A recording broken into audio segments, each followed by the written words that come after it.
நான்மறை செம்பொருள் வாய்மை வைத்த சீர்திரு தேவாரமும் திருவாசகமும் உய்வை தரச் செய்த நால்வர் பொற்றாள் என் துணையே. நண்பர்களே, நம்மளுடைய திருமந்திர நூலை சிந்திக்கிறதுக்கு முன்னாடி எப்படி திருத்தொண்ட புராணம் படிக்கிறதுக்கு முன்னாடி நாம் திருத்தொண்ட தொகையை சொல்லி தொடங்குகிறோமோ அதுபோல மூலன் உரை செய்த 30 உபதேசம் என்கின்ற பகுதியை நாம் தொடர்ந்து ஓதிக்கொண்டு அதற்கு பிறகு நம்ம இதை சிந்திப்பது வழக்கமாக வச்சிருக்கிறோம். புத்தகத்தில் பக்கம் 20. விண்ணின் வீடிந்து வினைக்கீடாய்மை கொண்டு தன்னின்ற தாளை தலைக்காவல் முன்வைத்து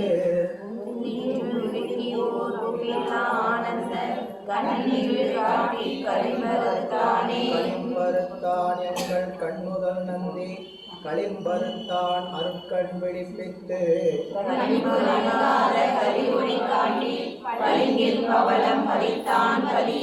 பதிபசுவாசம் எனப் பகர் மூன்றில் பதியினை போல் பசுபாசம் மனாதி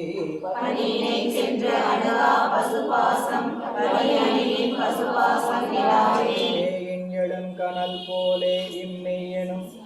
இந்த வேயும் எழும் கலல் இருக்கு, கனல்னு மாட்டிக்கணும். வேயில் எழும் கனல், வேயின் எழும் கனல் போலே இம்மெய்யனும் கோயில் இருந்து குடிகொண்ட கோநந்தி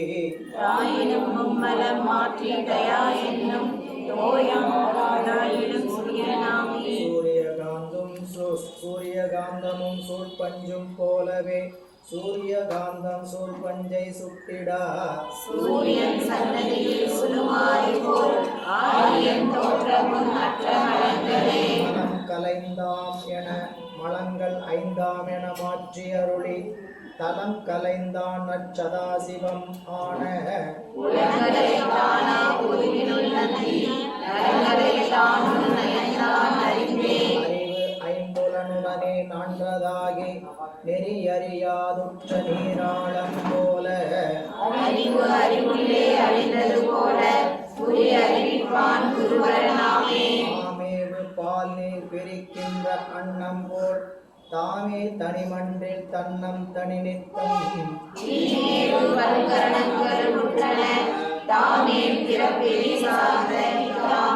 வித்தை கெடுத்து வியாக்கரத்தை மிக சுத்த துரியம் பிறந்து துடக்கர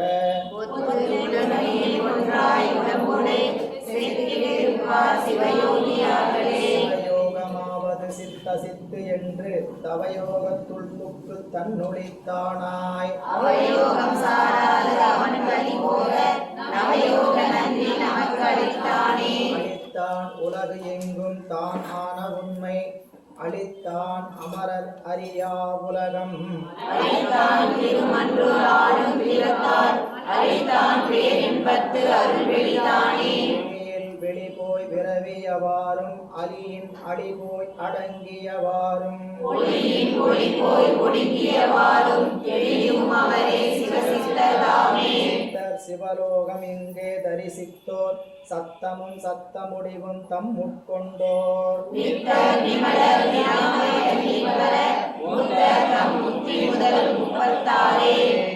ஆறும் படிமுத்தி ஏணியாய் ஒப்பிலா ஆனந்தத்துள் ஒளிபுக்கு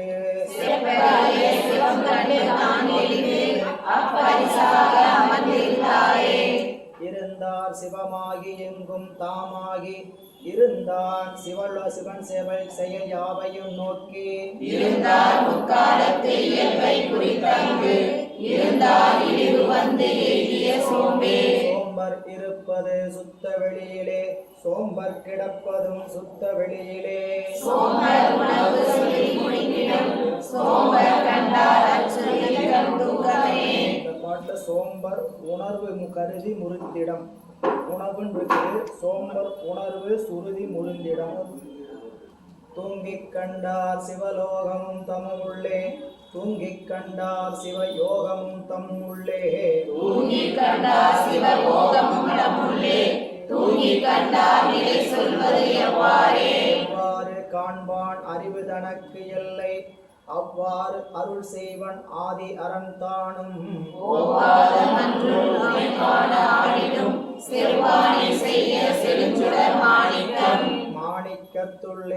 மரகதச்சோதியாய் மாணிக்கத்துள்ளே மரகத மாடமாய்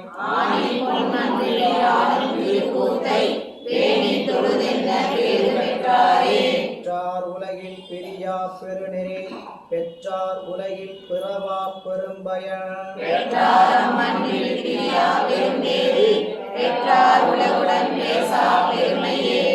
சிறுமை அறிந்து எம்புரான் போல் அருமை அருமை அறிந்து அறிவாரார்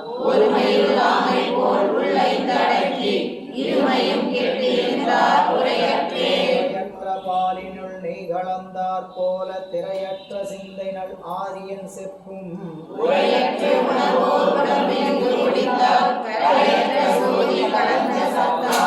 சத்தம் முதல் ஐந்தும் தன்வழித்தான் சாரின் சித்துக்கு சித்தன்றி சேர்விடம் வேறு உண்டோ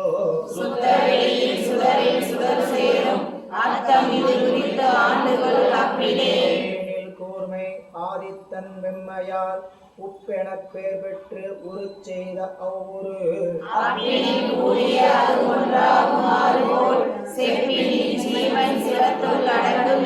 அடங்கு பேரண்டத்து அனண்டம் சென்று அங்கு இடம் கொண்டதில்லை இது வன்றி வேறு உண்டோ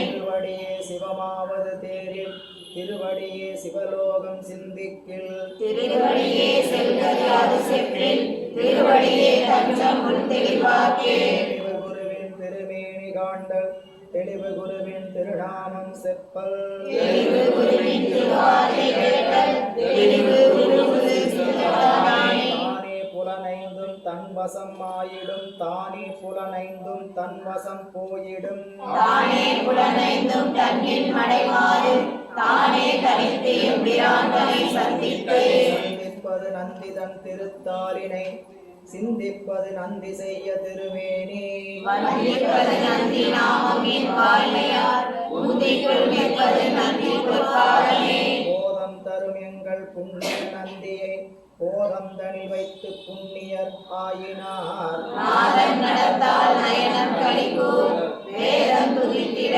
போயடைந்தார் நீனே சிற்றம்பலம். நண்பர்களே, நூலுக்குள் செல்வதற்கு முன்னதாக நாம் கடைபிடிக்கக்கூடிய 4 வகை நெறிகளாக விளங்கக்கூடிய இயமம் நியமம் ஆசனம் பிராணாயாமம் என்று சொல்லக்கூடிய வகையில் இயமம் என்கின்ற வகையில் புறச்சிந்தனைகள் ஏதும் இல்லாமல் சிந்தனையை ஒருமித்த கருத்தோடு ஞான நூலை சிந்திப்பதற்குரிய அறிவை சிந்தித்துக் கொள்வதற்கும் நியமம் என்கின்ற வகையில் நமக்கு வேறு விளக்கியன ஒழிதல் என்கின்ற வகையில் நம்மளுடைய கைபேசிகளை அமைதிப்படுத்தி வைத்துக் கொள்ளவும் ஆசனம் என்கின்ற வகையில் அமர்ந்திருக்கின்ற இடத்தில் நிலை பெற்று அமர்ந்திருக்கவும் பிராணாயாமம் என்கின்ற வகையில் மூச்சுக்காட்டு செல்கின்ற பகுதியை கவனிக்கவும் ஆக நாம் இந்த திருவருளை நாம் நிலைத்திருக்க வேண்டும் என்பதற்காக சில பயிற்சிகளை மேற்கொண்டு நாம் ஞான நூலை சிந்திக்க முற்படலாம். மீண்டும் திருச்சிற்றம்பலம் சொல்கின்றவரை அன்பர்கள் அமைதி காத்து தங்களுடைய ஏம நியமங்களை கடைபிடிக்குமாறு அன்போடு வேண்டும். திருச்சிற்றம்பலம்.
திருச்சிற்றம்பலம்.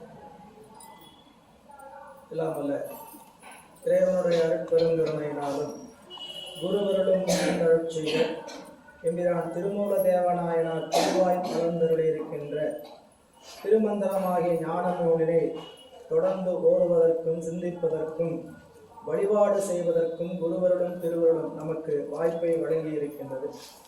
அந்த வகையில் குருவருளையும் திருவருளையும் மனமொழிமைகளால் வணங்கி அடியணை சென்னரில் ஆற்றுப்படுத்திய ஆசிரியர் பெருமக்களின் திருவடிகளையும் அருட்குருநாதர் ஐயாவின் திருவடிகளையும் மனமொழிமைகளால் வணங்கி இந்த ஞான சிந்தனையை சிந்திக்க எழுந்தருளி இருக்கக்கூடிய அத்தனை அன்பர் பெருமக்களின் திருவடி தாமரைகளுக்கும் பணிவான வணக்கங்களை உரித்தாக்கி இன்றைய சிந்தனை நாம் சிந்திக்க முற்படலாம். சக்கரவர்த்தி தவராச யோகி எனும் மிக்க திருமூலன் அருள் மேகுன்னாள் என்னாலோ என்று தாய்மானவர் கேட்கிறார். திருமூலருடைய திருவருளை பெற்றிருப்பது என்னால் அப்படிங்கிறார். அவர் யாருன்னு கேட்டால் தவயோகத்தின் சக்கரவர்த்தி தவராச யோகி அப்படிங்கிறவர். நமக்கு இந்த நூலை ஓதுவதனால நமக்கு என்ன பயன் விளையுது அப்படிங்கிறது தெரியல. இன்னும் அன்பர்கள் என்ன நினைக்கிறோம் அப்படின்னு கேட்டிங்கன்னா, திருமந்திரம் படிக்கிறதுனால எங்களுக்கு என்ன விளைய போகுதுன்னு நினைக்கிறோம். இது இப்போ தான் நாம் நிலத்தை உழுது பண்படுத்திக்கிட்டு இருக்கிறோம். இன்னும் விதையே போடலை, நூலுக்கான விதையே இன்னும் போடலை. நாம் என்ன பண்ணிகிட்ருக்குறோம், நூலினுடைய முன்பகுதியாக இருக்கக்கூடிய நிலத்தை பண்படுத்துகின்ற செயல் தான் செய்துட்டு இருக்கிறோம். இதுக்கு மேலே அதில் உழவு செய்து விதைத்து அதுக்கு மேலே அந்த பயிர்களை பாதுகாத்து நம்ம நெறியில் நிற்கும்போது தான் இதற்கான பலன் என்னங்கிறது உங்களுக்கு தெரியும். அது வரைக்கும் நாம் என்ன பண்ணணும், பாதுகாத்து பொறுமையாக இருக்கணும். அதனால தான் பொறையினும் நீரை பாய்ச்சி, பொறுமைங்கிற நீரை பாய்ச்சி நம்ம செய்ய வேண்டியது தொடர்ச்சியாக நிலத்தை பார்த்துக்கிட்டே இருக்க வேண்டியது. சரி, நிலத்துல சென்று அது திருவள்ளுவரே சொல்லுவார், நிலத்தில் போய் பார்க்காம விட்டுட்டா நிலம் கோவிச்சுக்குமா விவசாயியை. இதுபோல் மனைவி போலம்பர், மனைவி வீட்டுக்கு வராமல் கணவன் வீட்டுக்கு வராமல் போயிட்டான்னா மனைவி கோவிச்சுக்கிற போல நிலம் தன்னை பார்க்க வரலைன்னா கோவிச்சுக்கும் அப்படின்னு இல்லாலையும் மூடி விடும்பர். எனவே அருமையான நூல். இறைவன் திருவள்ளுவர் என்ன உணர்த்துதோ அந்த அளவுக்கு நம்மளுடைய அறிவில் விளங்கும். அடியேன்னு அந்த அளவுக்கு தான் உங்களுக்கு சொல்ல முடியும். நானும் தவயோகத்தில் நிற்கிறவல்ல. சரிங்களா? இந்த நூலை ஓதுவதனால் தவம் கூடுகிறது என்பதை உணர்கிறேன். நூலை படிக்கிறதுனாலே ஓதுறதுனாலையும் கொஞ்சம் தவம் கூடுவதை நான் இயல்பிலேயே உணர்கிறேன். எனவே அந்த வகையில் இது எல்லாருக்கும் அப்படிப்பட்ட ஒரு வாய்ப்பாக அமையும். நாம் சென்ற வகுப்புகளில் 50 பாடல் நிறைவு செய்திருக்கின்றோம். இன்றைக்கு 51வது பாடல் சிந்தனை. அது அடுத்த பகுதிக்கு போகிறார். இது வரைக்கும் என்ன சொன்னார், கடவுள் வாழ்த்து.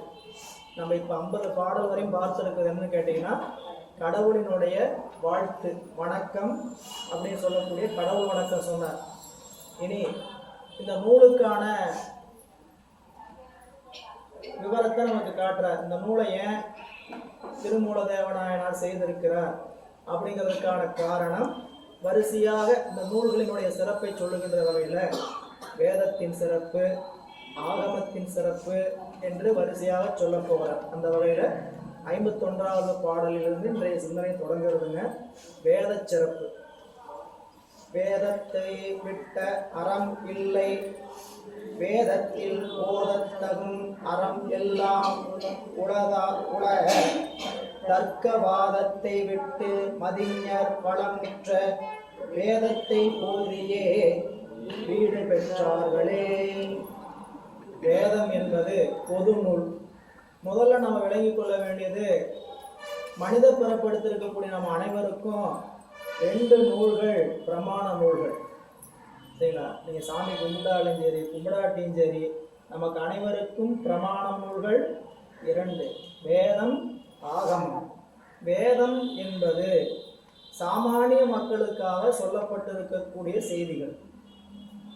ஆகமம் என்பது சக்தினிபாதர்கள் என்று சொல்லக்கூடிய வழிபாட்டில் உரைத்து நிற்பவர்களுக்கு சொல்லப்படுது.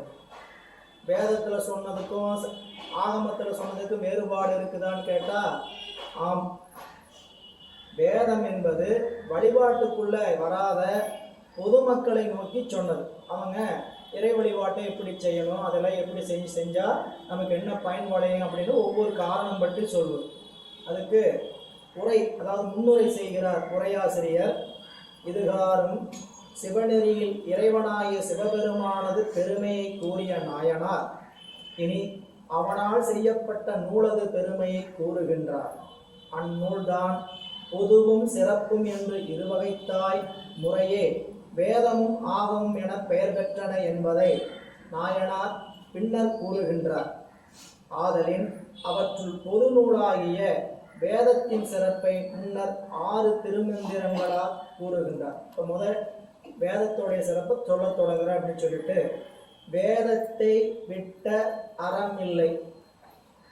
உலகத்தில் நூல்களில் வேதத்தில் சொல்லப்படாத கருத்தும் இருக்குதுங்கிறத சொல்லக்கூடிய சமயங்கள் உண்டு.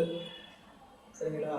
அதாவது நல்லா அறத்தை தன்னுடைய வாழ்க்கையுடைய முதலாக கொண்டு வாழக்கூடியவர்கள், அறவேட்கை உடையவர்கள் தம்மை பற்றி சொல்லிக் கொள்ளுகின்ற போது வேதத்தில் சொல்லப்படாத அறமும் இருக்கு.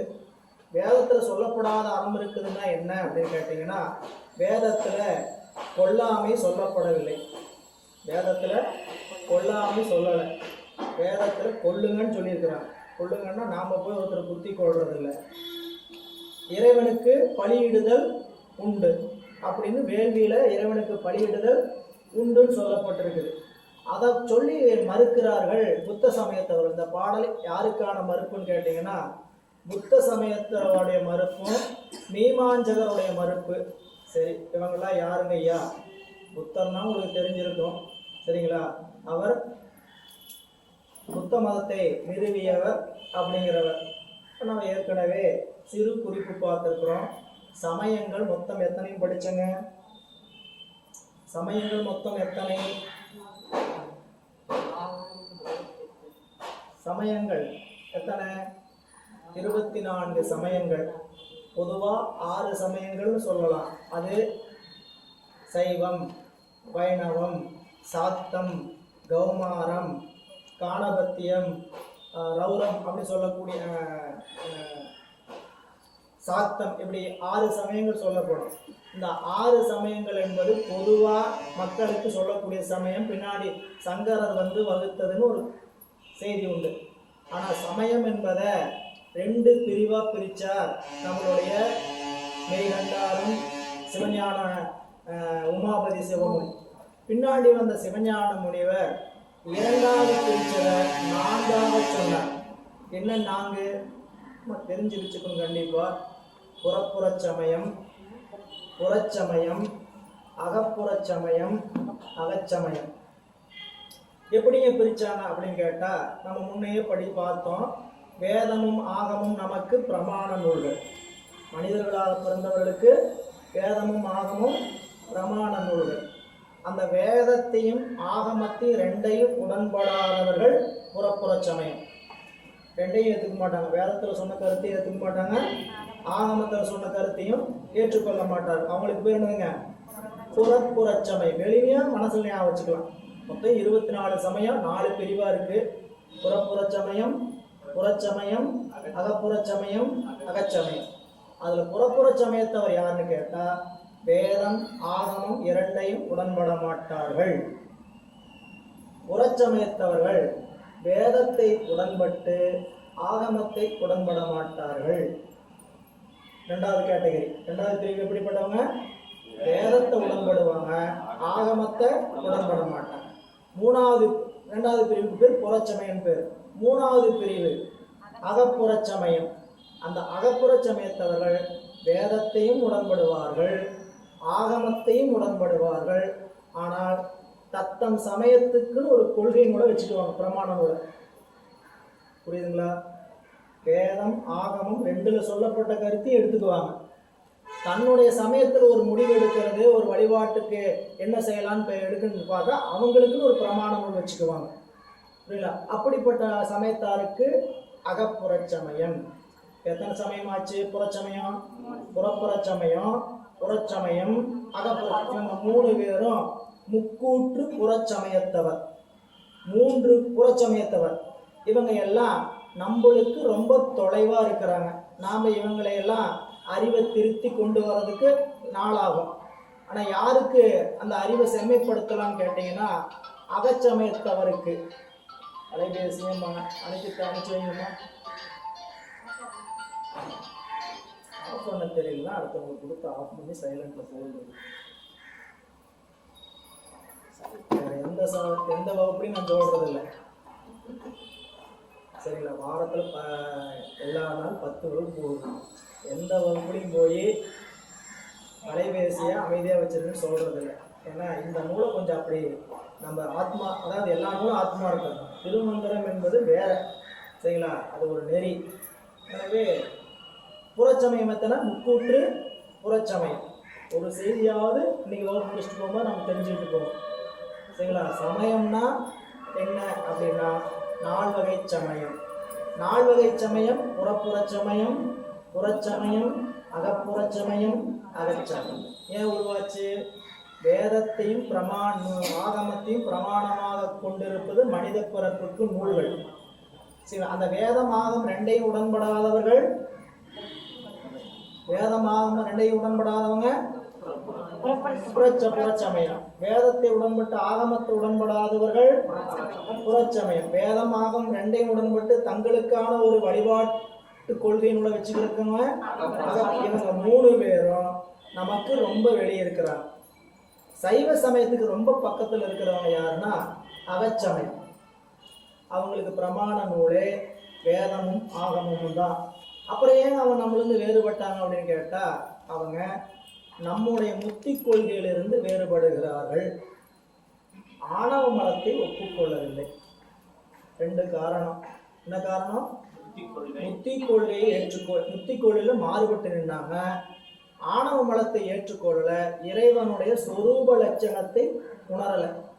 இறைவனுக்கு இருக்கிற தடத்த லட்சணம், அவனுடைய தடத்தை பொது இயல்பு தான் உணர்ந்தாங்களே தவிர இறைவனுடைய சொரூபையில ஒத்துக்கலை. அங்கே நின்னவர் தான் வள்ளலார். அகச்சமயத்தோடு நின்றார். அவர் சைவ சமயத்தோட நெறிக்குள்ள அவரை சேர்த்த முடியல. ஏன்னு கேட்டிங்கன்னா, அவர் அருவங்கிற உருவத்தோடு நின்றார். இறைவனுக்கு வடிவமே கிடையாது. இறைவன் வடிவம் தாங்குவது போல நமக்காகத்தான் வடிவம் தாங்குறார். அருவம், அருவுருவம், உருவம் சொல்லக்கூடிய 3 வடிவம் தாங்குறான்னு படிக்கிறோம் இல்லையா. இறைவன் அருவமாக இருக்கிறாரு, அருவுருவமாக இருக்கிறாரு, உருவமாக இருக்கிறது பூரா இப்படி கண்ணு, காது, மூக்கு, கை, கால் எல்லாம் கண்ணுக்கு தெரிஞ்சதுன்னா அதுக்கு பேர் உருவம். உருவம் இருக்கும், ஆனால் கண்ணு, காலு, காது, கை, மூக்கெல்லாம் இருக்காது. அப்படி இருக்கிறது அருவுருவம். வடிவமே சொல்ல முடியாது. அப்படிப்பட்ட இடத்துல இருக்கிறதுக்கு பேரு இந்த 3ஐயும் எடுத்துக்கிட்டாங்க. இறைவன் எதில் பார்த்தான்னு கேட்டீங்கன்னா, அருவமா சொன்னாங்க, இப்படிதான் நின்னாங்க. அதனால அவங்க என்ன நின்ட்டான்னு கேட்டீங்கன்னா அகச்சமயத்தவரா நின்ட்டாங்க. இந்த 24 சமயங்களையும் கடந்த ராஜாங்க சமயம் சைவ சமயம். அப்போ வேதத்தில் சொல்லப்படாத அறம் இல்லை அப்படின்னா, வேதத்தில் எல்லா அறமும் சொல்லப்பட்டு இருக்குது. ஆனால் அவங்க என்ன சொல்கிறாங்க? வேதத்தில் சொல்லப்படாத அறமும் உண்டு. இது யாருன்னு கேட்டிங்கன்னா புத்தர். இவங்க யார்? புறப்புறச்சமயம், கடவுள் கொள்கையை ஏற்றுக்கொள்ளாதவங்க. நல்லா கவனிங்க. புத்த சமயத்தவர்கள் கடவுள் உண்டுங்கிறத ஏற்றுக்கிறது இல்லை. கடவுள் உண்டு அப்படின்னு சொல்லி அவரை வைக்க முடியாது. அவர் கடவுள் இல்லைன்னு சொன்னவர். புரியுங்களா? கடவுள் இல்லைன்னு சொன்னவரை தான் கடவுளாக வச்சு நிறைய பேர் கும்பிட்டுட்டு இருக்கிறாங்க. சரிங்களா? அவரையே கடவுளாக வச்சு கும்பிட்டுட்டு இருக்கிறாங்க. கடவுள் இல்லைன்னு தான் அவர் சொன்னிருக்கிறாரு. சரிங்களா? அவர் புத்தர்ல 4 பிரிவு. புரியுங்களா? சமணர் 1, உலகாயுதம். இவங்க 4 பேரும் புறப்புறச்சமயம். முதல் 6 பேர் யாருன்னு கேட்டிங்கன்னா, கடவுள் இல்லைன்னு சொல்ற நாத்திகவாதி, சமணர். புத்தர்ல 4 பிரிவினர். சைவ சித்தாந்தம் படிச்சிங்கன்னா விரிவு உள்ளுக்குள்ள இருக்குது. எல்லாமே விரிவு தனித்தனி பாட்டு கொடுத்துருப்பார். விரிவாக பார்க்கலாம். அப்போ 4 சமயம் என்று சொல்லக்கூடிய அந்த பௌத்தர் என்ன சொன்னான்னு கேட்டீங்கன்னா, கொல்லாமை என்று சொல்லக்கூடிய கொள்கை இதில் இல்லை, வேதத்தில் இல்லை. அவங்களுடைய கொள்கை என்னன்னு கேட்டா, கொல்லாமையை விட உயர்ந்தாரம் உலகத்திலேயே கிடையாது. சமணர்களும் அப்படித்தான் என்னான்னு படித்தோம். திருஞான சம்பந்தருடைய வரலாற்றிலையும் திருநாவுக்கரசுடைய வரலாற்றிலையும் சமணர்களுடைய கொள்கை என்ன? கொல்லாமை. ஏன் கொன்னா? உயிர்கள் குளிக்க மாட்டான், பல்லு தேய்க்க மாட்டான், முடி வளர்த்த மாட்டான். ஏன் செய்ய மாட்டாங்கன்னு கேட்டீங்கன்னா, அங்கெல்லாம் உயிர்கள் கிருமிகளாக தோன்றி என்ன ஆயிரும், செத்து போயிடும். குளிச்சிங்கன்னா கிருமி செத்து போயிடும். அதனால் அழுக்கு பூரா சுரண்டி தான் எடுப்பாங்க. அழுக்கு பூரா சுரண்டி தான் எடுப்பாங்க. முடிய பூரா பிடிங்கி ஒட்டை அடிச்சுக்குவாங்க. தலை பறித்து நின்று உண்ணும் சமணம். தலை பறித்து நின்று உண்ணு உட்காந்து சாப்பிட மாட்டாங்க. அன்னைக்கே பஃபே தான். அந்த காலத்திலே 7ஆம் நூற்றாண்டுலேயே பஃபே சிஸ்டத்தில் இருந்தவங்க, புரியல. அப்போ சமணர்களுடைய கொள்கை என்னன்னா கடவுள் இல்லை. ஏன் அவங்களாம் கடவுள் இல்லைன்னு மறுத்தாங்கன்னு கேட்டிங்கன்னா, கண்ணால் காணப்படாத ஒன்றை அப்படி ஒத்துக்கிறத ஏற்றுக்க மாட்டோம். எது கண்ணுக்கு தெரியலையோ அது உண்டுன்னு ஏற்றுக்க மாட்டோம். எங்களுக்கு காட்சிக்கு புலனாகும், அப்போ தான் நாங்கள் உண்டுன்னு ஏற்றுக்குவோம். இப்படி சொன்னவர்கள் சமணர்களும் பௌத்தர்களும் உலகாயுதரும். அதில் புத்தர் கொள்கை சரி. திருஞான சம்பந்தருடைய வரலாற்றில் என்ன நடந்தது நீங்கள் வரலாற்றை படிச்சிருப்பீங்க, கேட்டிருப்பீங்க, சரிங்களா. இப்படி கொல்லாமையை செய்யக்கூடிய அவங்க திருஞான சம்பந்தருடைய வரலாற்றில் கூட வெளிப்படையாக ஒரே ஒரு இடத்துல தெரியும். அவருடைய திருமணத்துக்கு போய் தீ வச்சிடறாங்க. பாண்டிய நாட்டுக்கு திருஞான சம்பந்த பெருமான் வருகின்ற அடியார் திருக்கூட்டத்தோடு வந்தார். இதை சமணர்கள் போய் அரசர் பூம்பாண்டிய மன்னனிடத்துல சொல்றாங்க, அரசரே இப்படி சிவபெருமானுடைய தொண்டர்கள் அப்படின்னு சொல்லலை, சடையானுக்கு ஆள் வந்திருக்கிறாங்க, நம்ம பாண்டி நாடு சடையானுடைய ஆளுகளாக நிறைஞ்சிட்டாங்க, அவங்கள பார்த்ததுனால எங்களுக்கு தீட்டுப்பட்டுருச்சு, கண்டு முட்டு. அதை சொன்னதுனால அரசன் என் காதில் கேட்டதுனால கேட்டு முட்டு அப்படின்னா, சரிங்களா.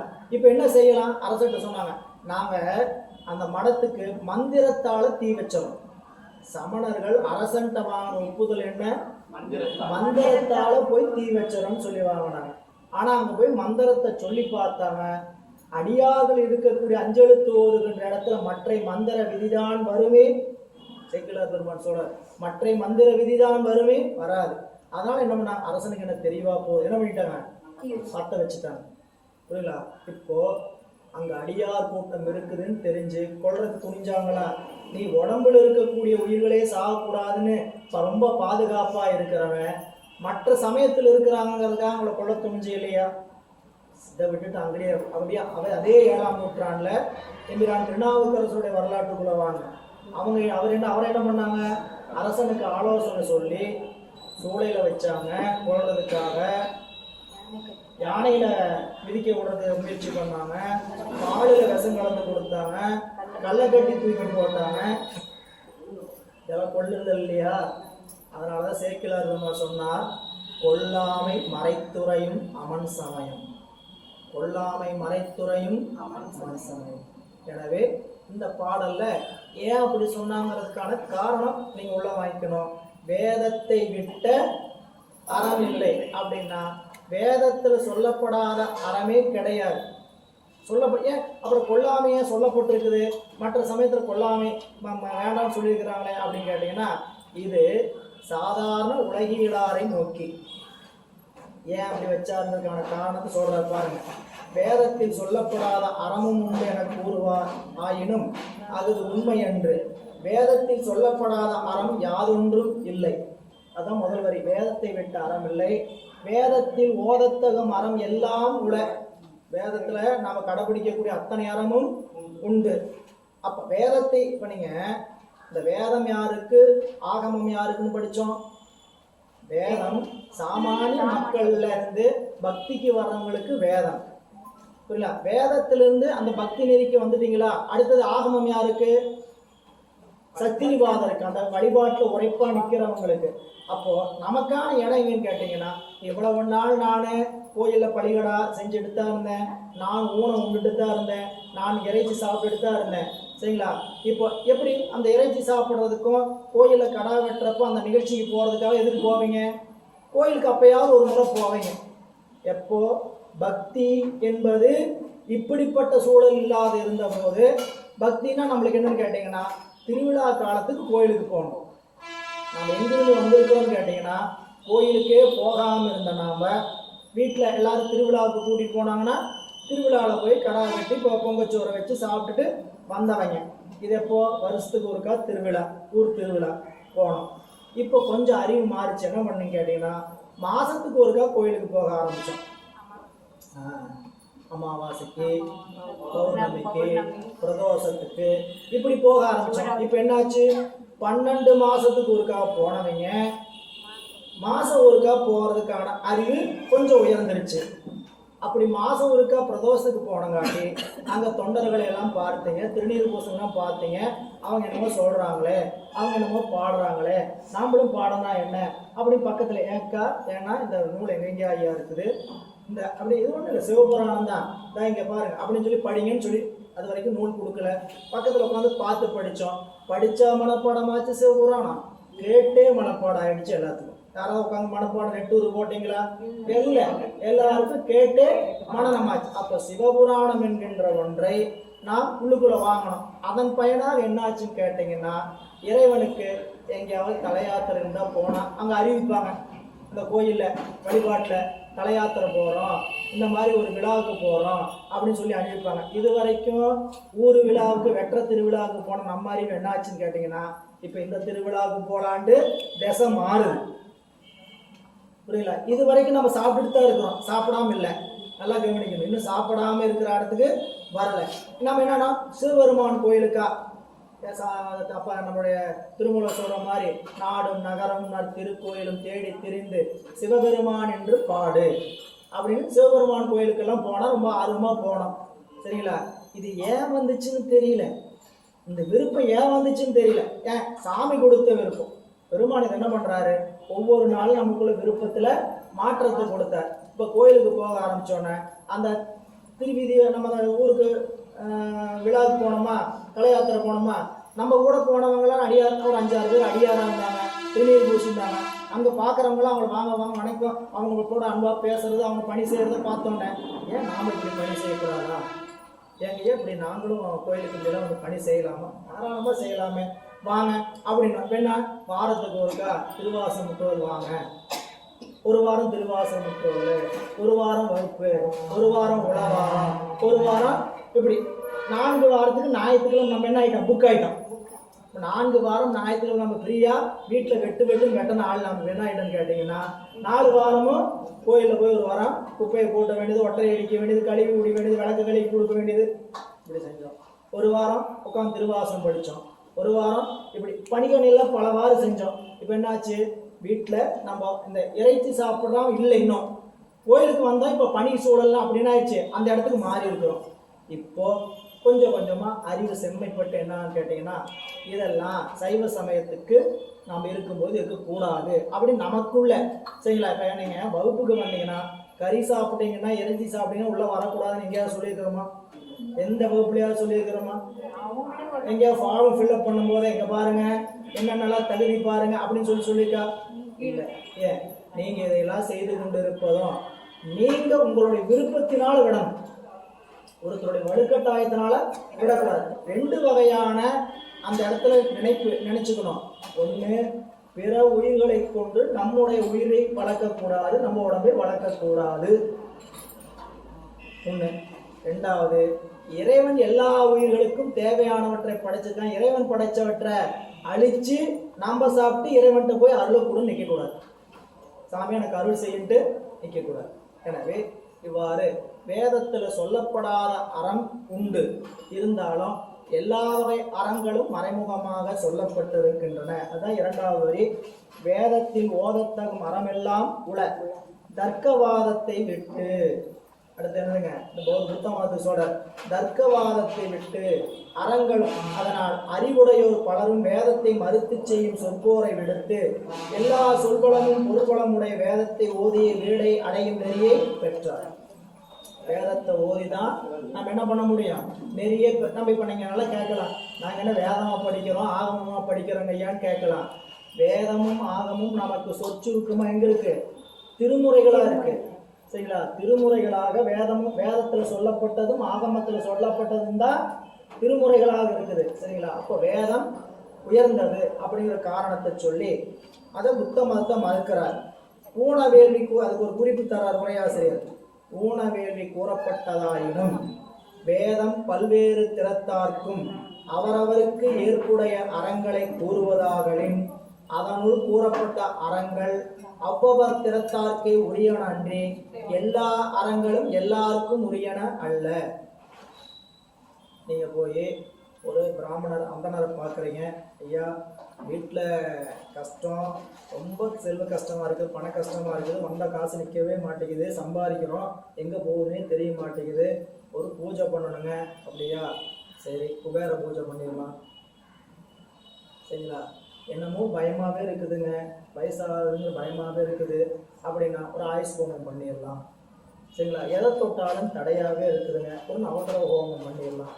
இப்படின்னு இது யாருக்கு யாருக்கு அந்த பிரச்சனை இருக்கோ அப்படி போய் கேட்குறவங்களுக்கு அந்த வழிபாடு. நீங்கள் போய் கேட்ட உடனே எல்லாருக்குமே உங்களுக்கு நவக்கிரக பூஜை பண்ணணும், ஆயுஷ் ஹோமம் பண்ணணும், உங்களுக்கு குபேர யாகம் பண்ணணும் எல்லாமே சொல்லப்படுமா? இல்லை. அந்தந்த அறம் அவரவருக்குரியது வேதத்தில் சொல்லப்பட்டிருக்குது என்று காட்டுகிறார். வேதம் உரைத்தானும் வேதியன் ஆகிலன், வேதம் உரைத்தானும் வேதா விளங்கிட, வேதம் உரைத்தானும் வேதியர் வேள்விக்காய், வேதம் உரைத்தானும் மெய்ப்பொருள் காட்டவே. இந்த பாடல்ல போன பாடல்ல புத்தரை மறுத்த மாதிரி இந்த பாடல்ல ரண்ய கற்ப மதம், இரணிய கருப்ப மதம் இவங்க யார் அப்படின்னு கேட்டீங்கன்னா பிரம்மாவை தலைவராக கொண்டவர்கள். பிரம்மா தான் இந்த உலகத்தை படைச்சார். இந்த உலகத்தை படைச்சவர் யார்? பிரம்மா தான். இதுல எதுவும் மாற்றம் உண்டா உங்களுக்கு?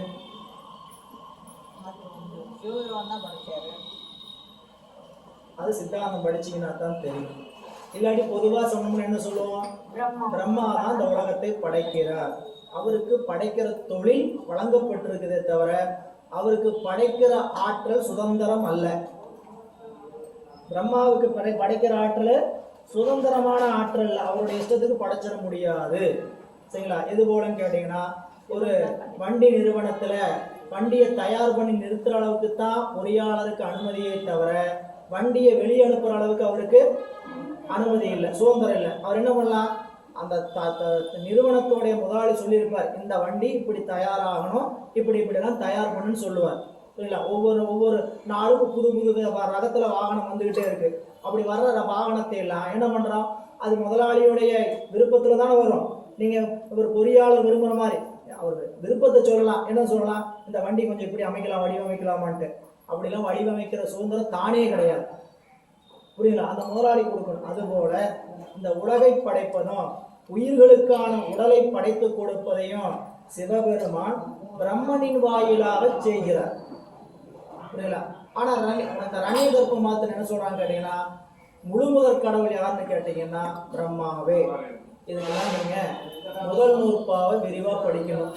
சரிங்களா, அங்க படிக்கிறவங்க படிச்சு விரிவா தெரிஞ்சுக்க.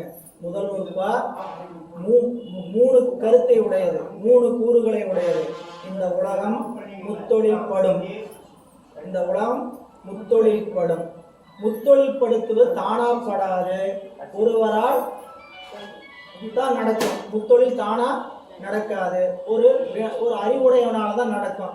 அந்த அறிவுடையவன் சிவபெருமானே அப்படின்னு சொன்ன போது, ஏன் எங்களுடைய பிரம்மாவும் தான் படைக்கிறார், எங்களுடைய திருமாலும் தான் காக்கிறாங்க அப்படின்னு அவங்க தடைக்கு வர்றாங்க. அவங்க சொல்ற தடையெல்லாம் மறுத்து சிவபெருமானே முழுமுதற் கடவுள் என்று நிறுவுவது முதல் நூற்பா. விரிவாக அங்க பாருங்க. வேதம் உரைத்தானும் வேதியன் ஆகிலன். அதாவது வேதத்தை எப்போதும் சொல்லிட்டு இருக்கக்கூடிய பிரம்மனும், வேதத்தை எப்போதும் சொல்லி கொண்டு இருக்கக்கூடிய பிரம்மனும் வேதத்தை உரைத்தான். அதான் சொல்ற வேதம் உரைத்தானும் வேதியன் ஆகிலன். வேதத்தை செய்தவான். ஏன்னா வேதம் ஒருவரால் செய்யப்பட்டதில்லைங்க. வேதம் எழுதா கிளவி, ஒரு பெருமானால் ஓதப்பட்டு அடுத்தவங்களுக்கு சொல்லப்பட்டதை தவிர வேதம் ஒருவரால் செய்யப்பட்டதில்லை. ஆனா வேதத்தை செஞ்சவன் பிரம்மான் தான் சொல்லுறாங்க. புரியுங்களா? வேதம் அதனாலதான் வேதியன் அவருக்கு அவரு தான் எல்லா தேவர்களுக்கு எல்லாத்துக்கும் அந்த வேள்வி நாயகராக இருப்பவர் யாருன்னு கேட்டீங்கன்னா பிரம்மா தான். அப்போ வேதம் அவனால் செய்யப்படலை.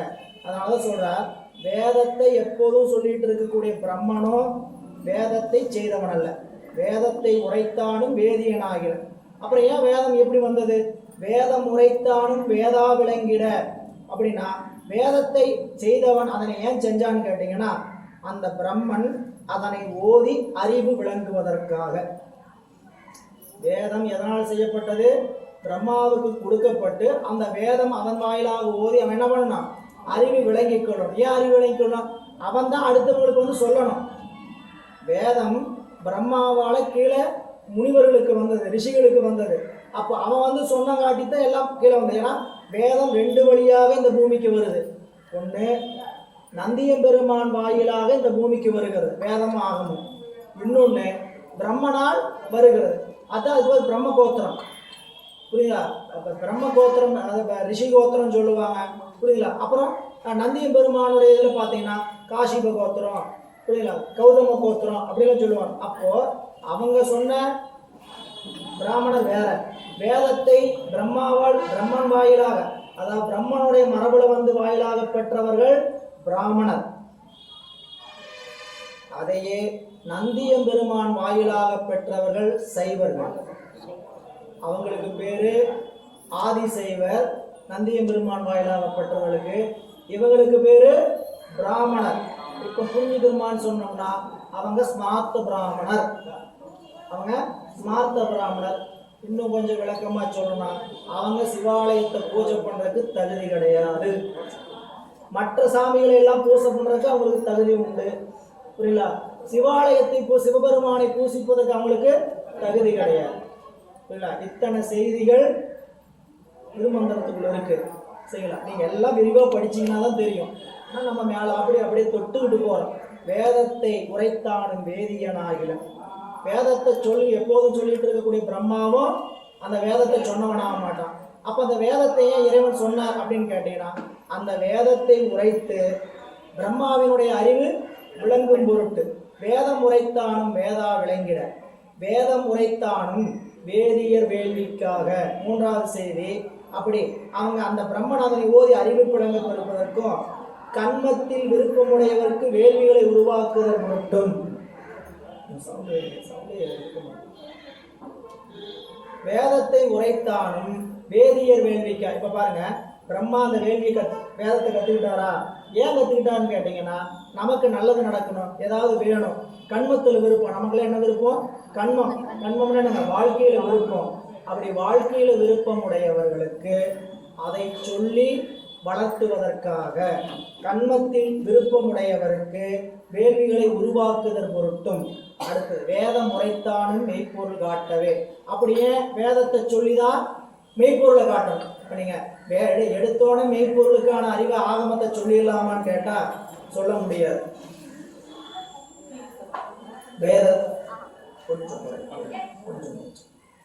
வேதத்தை உரைத்தானும் மெய்ப்பொருள் காட்டவே. அப்போ கடைசியாக என்ன சொல்றான்னு கேட்டீங்கன்னா, மெய் உணர்வு பெற விரும்போருக்கு மெய் உணர்வு உணர்த்தல் பொருட்டேயாம். இது 3 செய்தி உள்ள வாங்கிக்கணும். நாம வேதம் எதுக்கு இறைவன் உரைத்தான் என்றால் பிரம்மாவினுடைய அறிவு விளங்குவதற்கும், கண்மத்தில் விருப்பமுடையவர்கள் அதன் வாயிலாக உலகத் தொழில் நடத்துவதற்கும், 3வது அதிலிருந்து கொஞ்சம் அறிவு பெற்று மெய்ப்பொருளை அறிவதற்கும். இந்த 2வது பாட்டு அவ்வளவுதான். வேதம் ஏன் உலகத்துக்கு கொடுக்கப்பட்டதுன்னு கேட்டீங்கன்னா, ஒன்று பிரம்மா அறிவு பெறுவதற்கு. ஏன் அவன் அறிவு பெறணும்? அவன் அறிவு பெற்றாதான் உலகில் சாமானியராக இருக்கக்கூடியவங்களை என்ன பண்ணுவாரு? வேதத்தை கர்மத்தை செய்ய வச்சு அதன் வாயிலாக தொழில் செய்வதற்காக. 2வது. 3வது வேதத்தை கற்று அதன் வாயிலாக நெறியில் நிற்கிறவங்க மெய்ப்பொருளை அறிவதற்காக வேதம் சொல்லப்பட்டது என்று காட்டுகிறார். 3வது பாடல், அதாவது 53. அடுத்த பாடல் பாருங்க. இருக்கு உருவாம் எழில் வேதத்தின் உள்ளே உருக்கு உணர்வாய் உணர் வேதத்துள் ஓங்கி வெறுக்கு உருவாகிய வேதியர் சொல்லும் கருக்கு உருவாய் நின்ற கண்ணனும் ஆமே. இந்த பாடல் அடுத்த மறுப்பு. முதல் பாட்டு புத்த மத மறுப்பு. 2வது பாட்டு பிரம்மாவை தலைவராக கொண்டிருக்கக்கூடிய ரண்யகற்ப மதம் என்று சொல்லக்கூடிய மறுப்பு. 3வது இப்ப என்ன வந்துட்டான்னு கேட்டீங்கன்னா, திருமாலும் வேதத்தை படைக்கல, வேதத்தை சொல்லல. ஏன்னா திருமாலால் சொல்லப்பட்ட வேதம் உண்டு. புரியல? அவங்க அதை படிக்கிறாங்க. புரியல? அப்ப திருமாலும் வேதத்தை கூறியவர் அப்படின்னு நினைச்சக்கூடாது. திருமால் அப்போ நீங்கள் வைணவ சமயத்துக்குன்னு வேதம் இருக்கு, சைவ சமயத்தில் சொல்ற வேதம் மந்திரங்களா திருமால் கோயிலில் சொல்றாங்க இல்லை. அப்போ வைணவ சமயத்தில் சொல்லப்பட்ட வேதம் உண்டு. அந்த வேதம் யாரால் செய்யப்படுது? திருமாலால் செய்யப்படுதுன்னு நினைச்சுக்க வேண்டாம். திருமால் வேதத்தை செய்தவர் அல்ல அப்படின்னு சொல்லி பாஞ்சராத்திரிகள் மதம் இவங்க திருமாலுடைய மதத்துக்கு, அவங்க திருமாலை முழுமுதல் கடவுளாக கொண்டவங்களுடைய மதத்துக்கு பேர் என்ன? பாஞ்சராத்திரிகள். அவங்களுடைய மத மறுப்பா இங்க என்ன சொல்றாரு கேட்டீங்கன்னா, 3வது வரியை முதல்ல பொருள் செய்திருக்கணும். உருக்கு உணர்வாய் உணர் வேத, அதாவது வெறுக்கு உருவாகி வேதியை சொல்லும். வெறுக்கு உருனா பூனை. அந்த பூனை என்ன பண்ணுன்னு பார்த்தீங்கன்னா அப்படியே உட்காந்து இருக்கிறத பார்த்தீங்கன்னா அதை போல உட்காந்து அசையாமல் உட்காந்துருக்கிறது பார்க்கவே முடியாது. அப்படியே தவத்தில் இருக்கிற மாதிரியே தெரியும், புரியுங்களா? அதனால அந்த வேதத்தை இந்த பூனையை தவத்துக்கு ஒப்பா சொல்றார். அப்படி நிற்கக்கூடிய திருமாலுடைய வடிவம், பூனை போல உன்னுடைய திருமாலுடைய வடிவம், அவருடைய முகம் அப்படி இருக்குங்கிறதுக்கான காரணம் சொல்றார். பூனையை ஒத்த புறத்தோற்றமுடைய வேதியர்கள் சொல்கின்ற, அதாவது உருக்கு உணர்வாய் உணர் வேதத்து, அதாவது வெறுக்கு உருவாகிய வேதியர் சொல்லும் பிறப்பை உடைய ஆசிரியனாகிய மாயோன் தானும், மாயோன் திருமால் அவனும் பிறப்பு அடைஞ்சவன் தான்.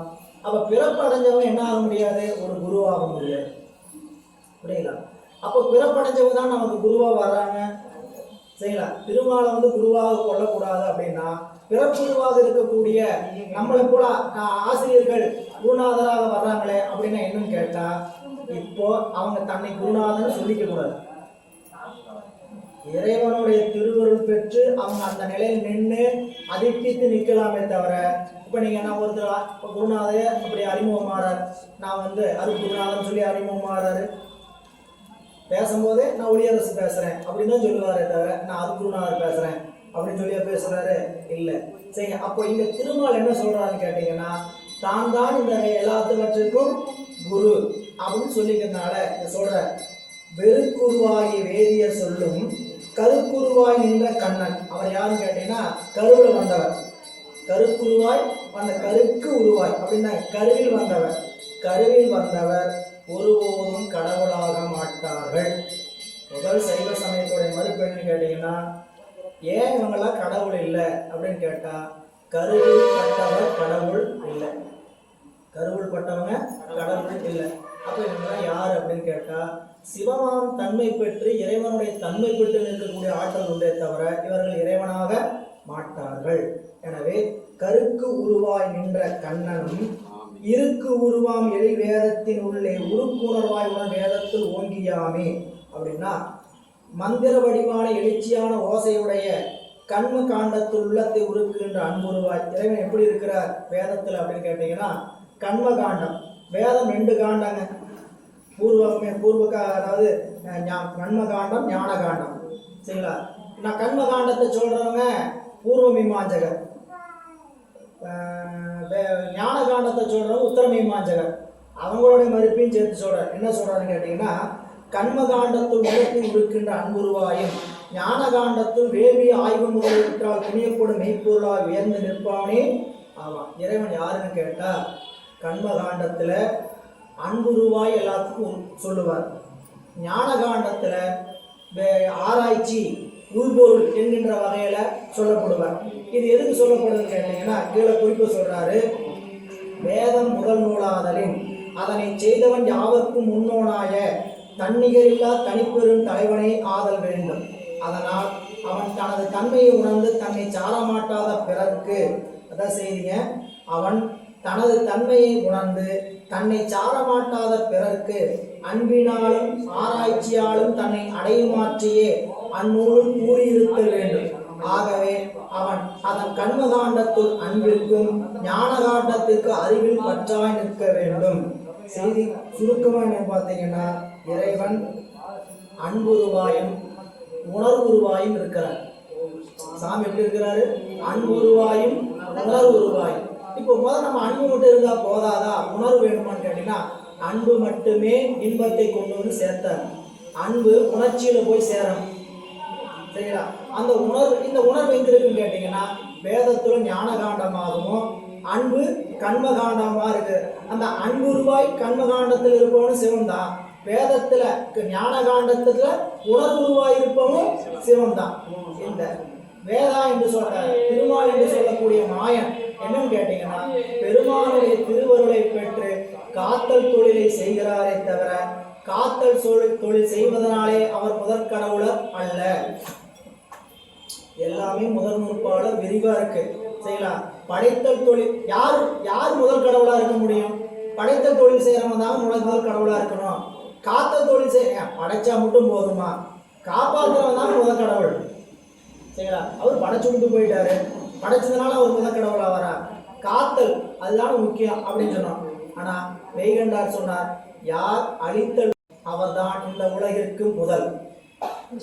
சரிங்களா? அப்போ இந்த உலகத்தை படைச்சு காத்து செய்யக்கூடியவங்கெல்லாம் ஒரு காலத்துல அழிஞ்சு போயிடுவாங்க. சரிங்களா? இந்த உலகம் 5 கலைகளாக இருக்கிறது. மொத்தம் 224 புவனம். அந்த 224 புவனம் எத்தனை கலையா இருக்கு? 5 கலைகளா இருக்கு. இந்த 5 கலைகள்லையும் 5 வகையான கடவுளர் உண்டு. படைத்தலுக்கு பிரம்மனும், காத்தலுக்கு திருமாலும், அழித்தலுக்கு உருத்திரனும், மறைத்தலுக்கு மகேஸ்வரனும், அருளலுக்கு சதாசிவரும். இந்த 5 புவனங்களிலும் 224 புவனத்துல 5 கலைகளிலும் உண்டு. இந்த 5 கலைகள் இருக்கிறதுல யார் பெரியவங்க கேட்டீங்கன்னா, நிவர்த்தி கலையில் இருக்கக்கூடிய ருத்ரன் அந்த கலைக்கு 108 புவனத்துக்கு தலைமை. ஏன்னு கேட்டீங்கன்னா, எல்லா உலகத்தையும் அழிச்சு அவர் மட்டுமே நிற்பார். அந்த உருத்திரனை யார் அழிப்பார்னு கேட்டீங்கன்னா, மேல பிரதிஷ்டா கலையில் இருக்கக்கூடிய இறைவன் அழிப்பார். கடைசியா எங்க வந்து முடியும்னு கேட்டா, 224 புவனமும் ஒடுக்கப்பட்டு எல்லாவற்றையும் தன்னுள் ஒடுக்கிறவன் யாருன்னு கேட்டீங்கன்னா, மகா சங்காரக்காரன் சொல்லக்கூடிய மகாருத்திரன். அவன் தான் சிவபெருமான். உருத்திரன் பேர் இருக்கிறதுனால இவங்களெல்லாம் சிவபெருமான். நம்ம உலக வழக்கத்தில் என்ன கேட்டீங்கன்னா, மும்மூர்த்திகள். யார் மும்மூர்த்தி? பிரம்மா, விஷ்ணு, உருத்திரன். பிரம்மா, உருத்திரன், மகே, விஷ்ணு, உருத்திரன். நீங்க அந்த படமே பார்ப்பீங்க. ஒரு பக்கம் பிரம்மா இருப்பார், ஒரு பக்கம் விஷ்ணு இருப்பார், நடுவுல சிவபெருமான் வடிவம் போட்டிருக்கோம். அந்த சிவபெருமான் நம்ம வழிபாடு செய்யக்கூடிய சிவபெருமான் நினைச்சிடக்கூடாது. அவர் இறைவனை போல வடிவம் பெற்ற உருத்திரன். செய்யலாம். இதெல்லாம் அந்த செய்தி ஏன் கேட்டீங்கன்னா, நம்ம எப்பயுமே சித்தாந்தத்தில் முதல் நூற்பாடம் படிக்கும் போது, யார் ஒருவர் எல்லாவற்றையும் தன்னிடத்துல ஒடுக்கி மீண்டும் தன்னிடத்துல தோற்றுகிறாரோ அதெல்லாம் முதல் கடவுள்.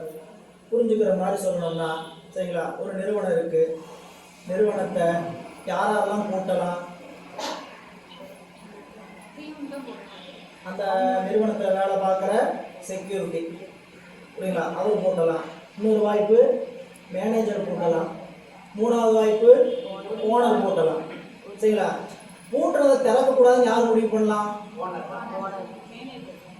செக்யூரிட்டி பூட்டிட்டாரு, நான் நாளைக்கு காலையில் கதவை திறக்க மாட்டேன்னு முடிவு பண்ண முடியுமா? மேனேஜர் போட்டுறாரு, அவர் திறக்க முடியாது முடிவு பண்ண முடியாது. அவங்களே என்ன பண்ணலாம்? பூட்டணும், திறக்கணும். யாருடைய ஆணைப்படி? சிவபெருமான், அதாவது ஓனருடைய ஆணைப்படி. ஓனர் வந்து நீ பூட்டி சாவி கொடுத்துட்டு வேலையை விட்டு கிளம்புறேன், நான் இனிமேல் கம்பெனி ஓட்டுறதா இல்லை, கிளம்புன்னு சொல்றேன். இல்லை நாளைக்கு நான் டூப்ளிகேட் டீ போட்டு துறக்க தான் போறேன் அப்படின்னு திறக்க முடியுமா? ஏன்னு கேட்டீங்கன்னா, முழு அடைப்பை செய்வதற்கு யாருக்கு அதிகாரம் ஒண்ணுன்னு கேட்டா தலைவருக்கு தான் உண்டு, அந்த நிறுவனத்துடைய. அதுபோல இந்த உலகத்தை மீண்டும் தோற்றலாமா வேண்டாமா, எப்போ ஒடுக்கலாங்கிற ஆற்றல் அதிகாரம் யாற்றுக்குது? இறைவனிடத்தில் மட்டுமே உண்டு. அதனாலதான் அவருக்கு மகா சங்கார கடவுள். எல்லாம் வழிபாட்டில் ஒரு நிற்கிறவங்க தெரிஞ்சுக்க, சிவபெருமான் என்பவர் முழு முதல் கடவுள். மற்றவரெல்லாம் கடவுளரே அல்ல. அவங்களெல்லாம் சகலவர்க்க ஆன்மாக்கள்ல ஒருவர், நம்மளை போல ஒரு சகலவர்க்க துயிர்கள்ல ஒருவர். அப்புறம் எப்படி அந்த இடத்துக்கு போனாங்க? தவத்தினுடைய வலிமையினால இறைவன்ட்ட படைத்தல் தொழிலை பெற்றிருக்கிறான் பிரம்மா, காத்தல் தொழிலை பெற்றிருக்கிறான் திருமால், அழித்தல் தொழிலை பெற்றிருக்கிறான். எனவே அவங்களெல்லாம் சிவபெருமானோட ஒன்னா வச்சு மயங்கிறாங்க. சரிங்களா? சரி, இப்ப எங்களுக்கு அருள் வழங்குறது யாருன்னு கேட்டீங்கன்னா, எந்த சாமியை போய் கும்பிட்டீங்கனாலும் சிவபெருமான் தான் அருள் வழங்க முடியும். புரியுங்களா? அது மேனுஃபேக்சர் இடம், இதெல்லாம் டிஸ்ட்ரிபியூட்டிங் இடம். புரியுங்களா? நீங்க ஹோல்சேல்ல போய் வாங்கலாம், ரீட்டைல வாங்கலாம், சின்ன சில்லறை கடையில போய் கூட, பெட்டி கடையில கூட போய் வாங்கலாம். புரியல? எங்க வாங்கினீங்கன்னாலும் தயாரிப்பு எங்கிருந்து நடக்குதுன்னு கேட்டீங்கன்னா, முதல் மையமாக இருக்கக்கூடிய இறைவனுடைய தொழிற்சாலை உருவாகிறதை தவிர நாம் என்ன கேட்டாலும் நீங்க வாழ்க்கையில செல்வம் கேட்டாலும் ஆயுசு கேட்டாலும் நவகிரகம் சொல்ல போனாலும் என்ன கேட்டீங்கன்னாலும் நீங்க நவகிரகத்தை கூட்டு ஹோமம் பண்ணலாம், குபேரனை கூப்பிட்டு ஹோமம் பண்ணலாம், புரியல, யமனை கூப்பிட்டு எதுவும் செய்யாதப்போ ஹோமம் பண்ணலாம், எல்லாம் செய்யலாம். அங்கிருந்து அருள் செய்வதற்கு ஒருத்தருக்கு தான் ஆற்றல் உண்டு, சிவபெருமானுக்கு தான் உண்டு. இப்போ வீட்டில் குடும்பத்தில் பல பேர் இருக்கிறோம், செய்யலாம். அந்த குடும்பத்தில் பல பேர் இருக்கிறதால பள்ளிக்கூடத்தில் கட்டணம் கட்டுங்க, ஃபீஸ் கட்டுங்கன்னு அனுப்புகிறாங்க, கேட்குறாங்க, செய்யலாம். பையன் அண்ணன் சம்பாதிச்சுட்டு இருக்கிறார், தங்கச்சி படிச்சுக்கிட்டு இருக்குது அப்படின்னு நினைப்பு வச்சுக்கோங்க. தங்கச்சிக்கு ஃபீஸ் கட்டணும், புரியலாம்.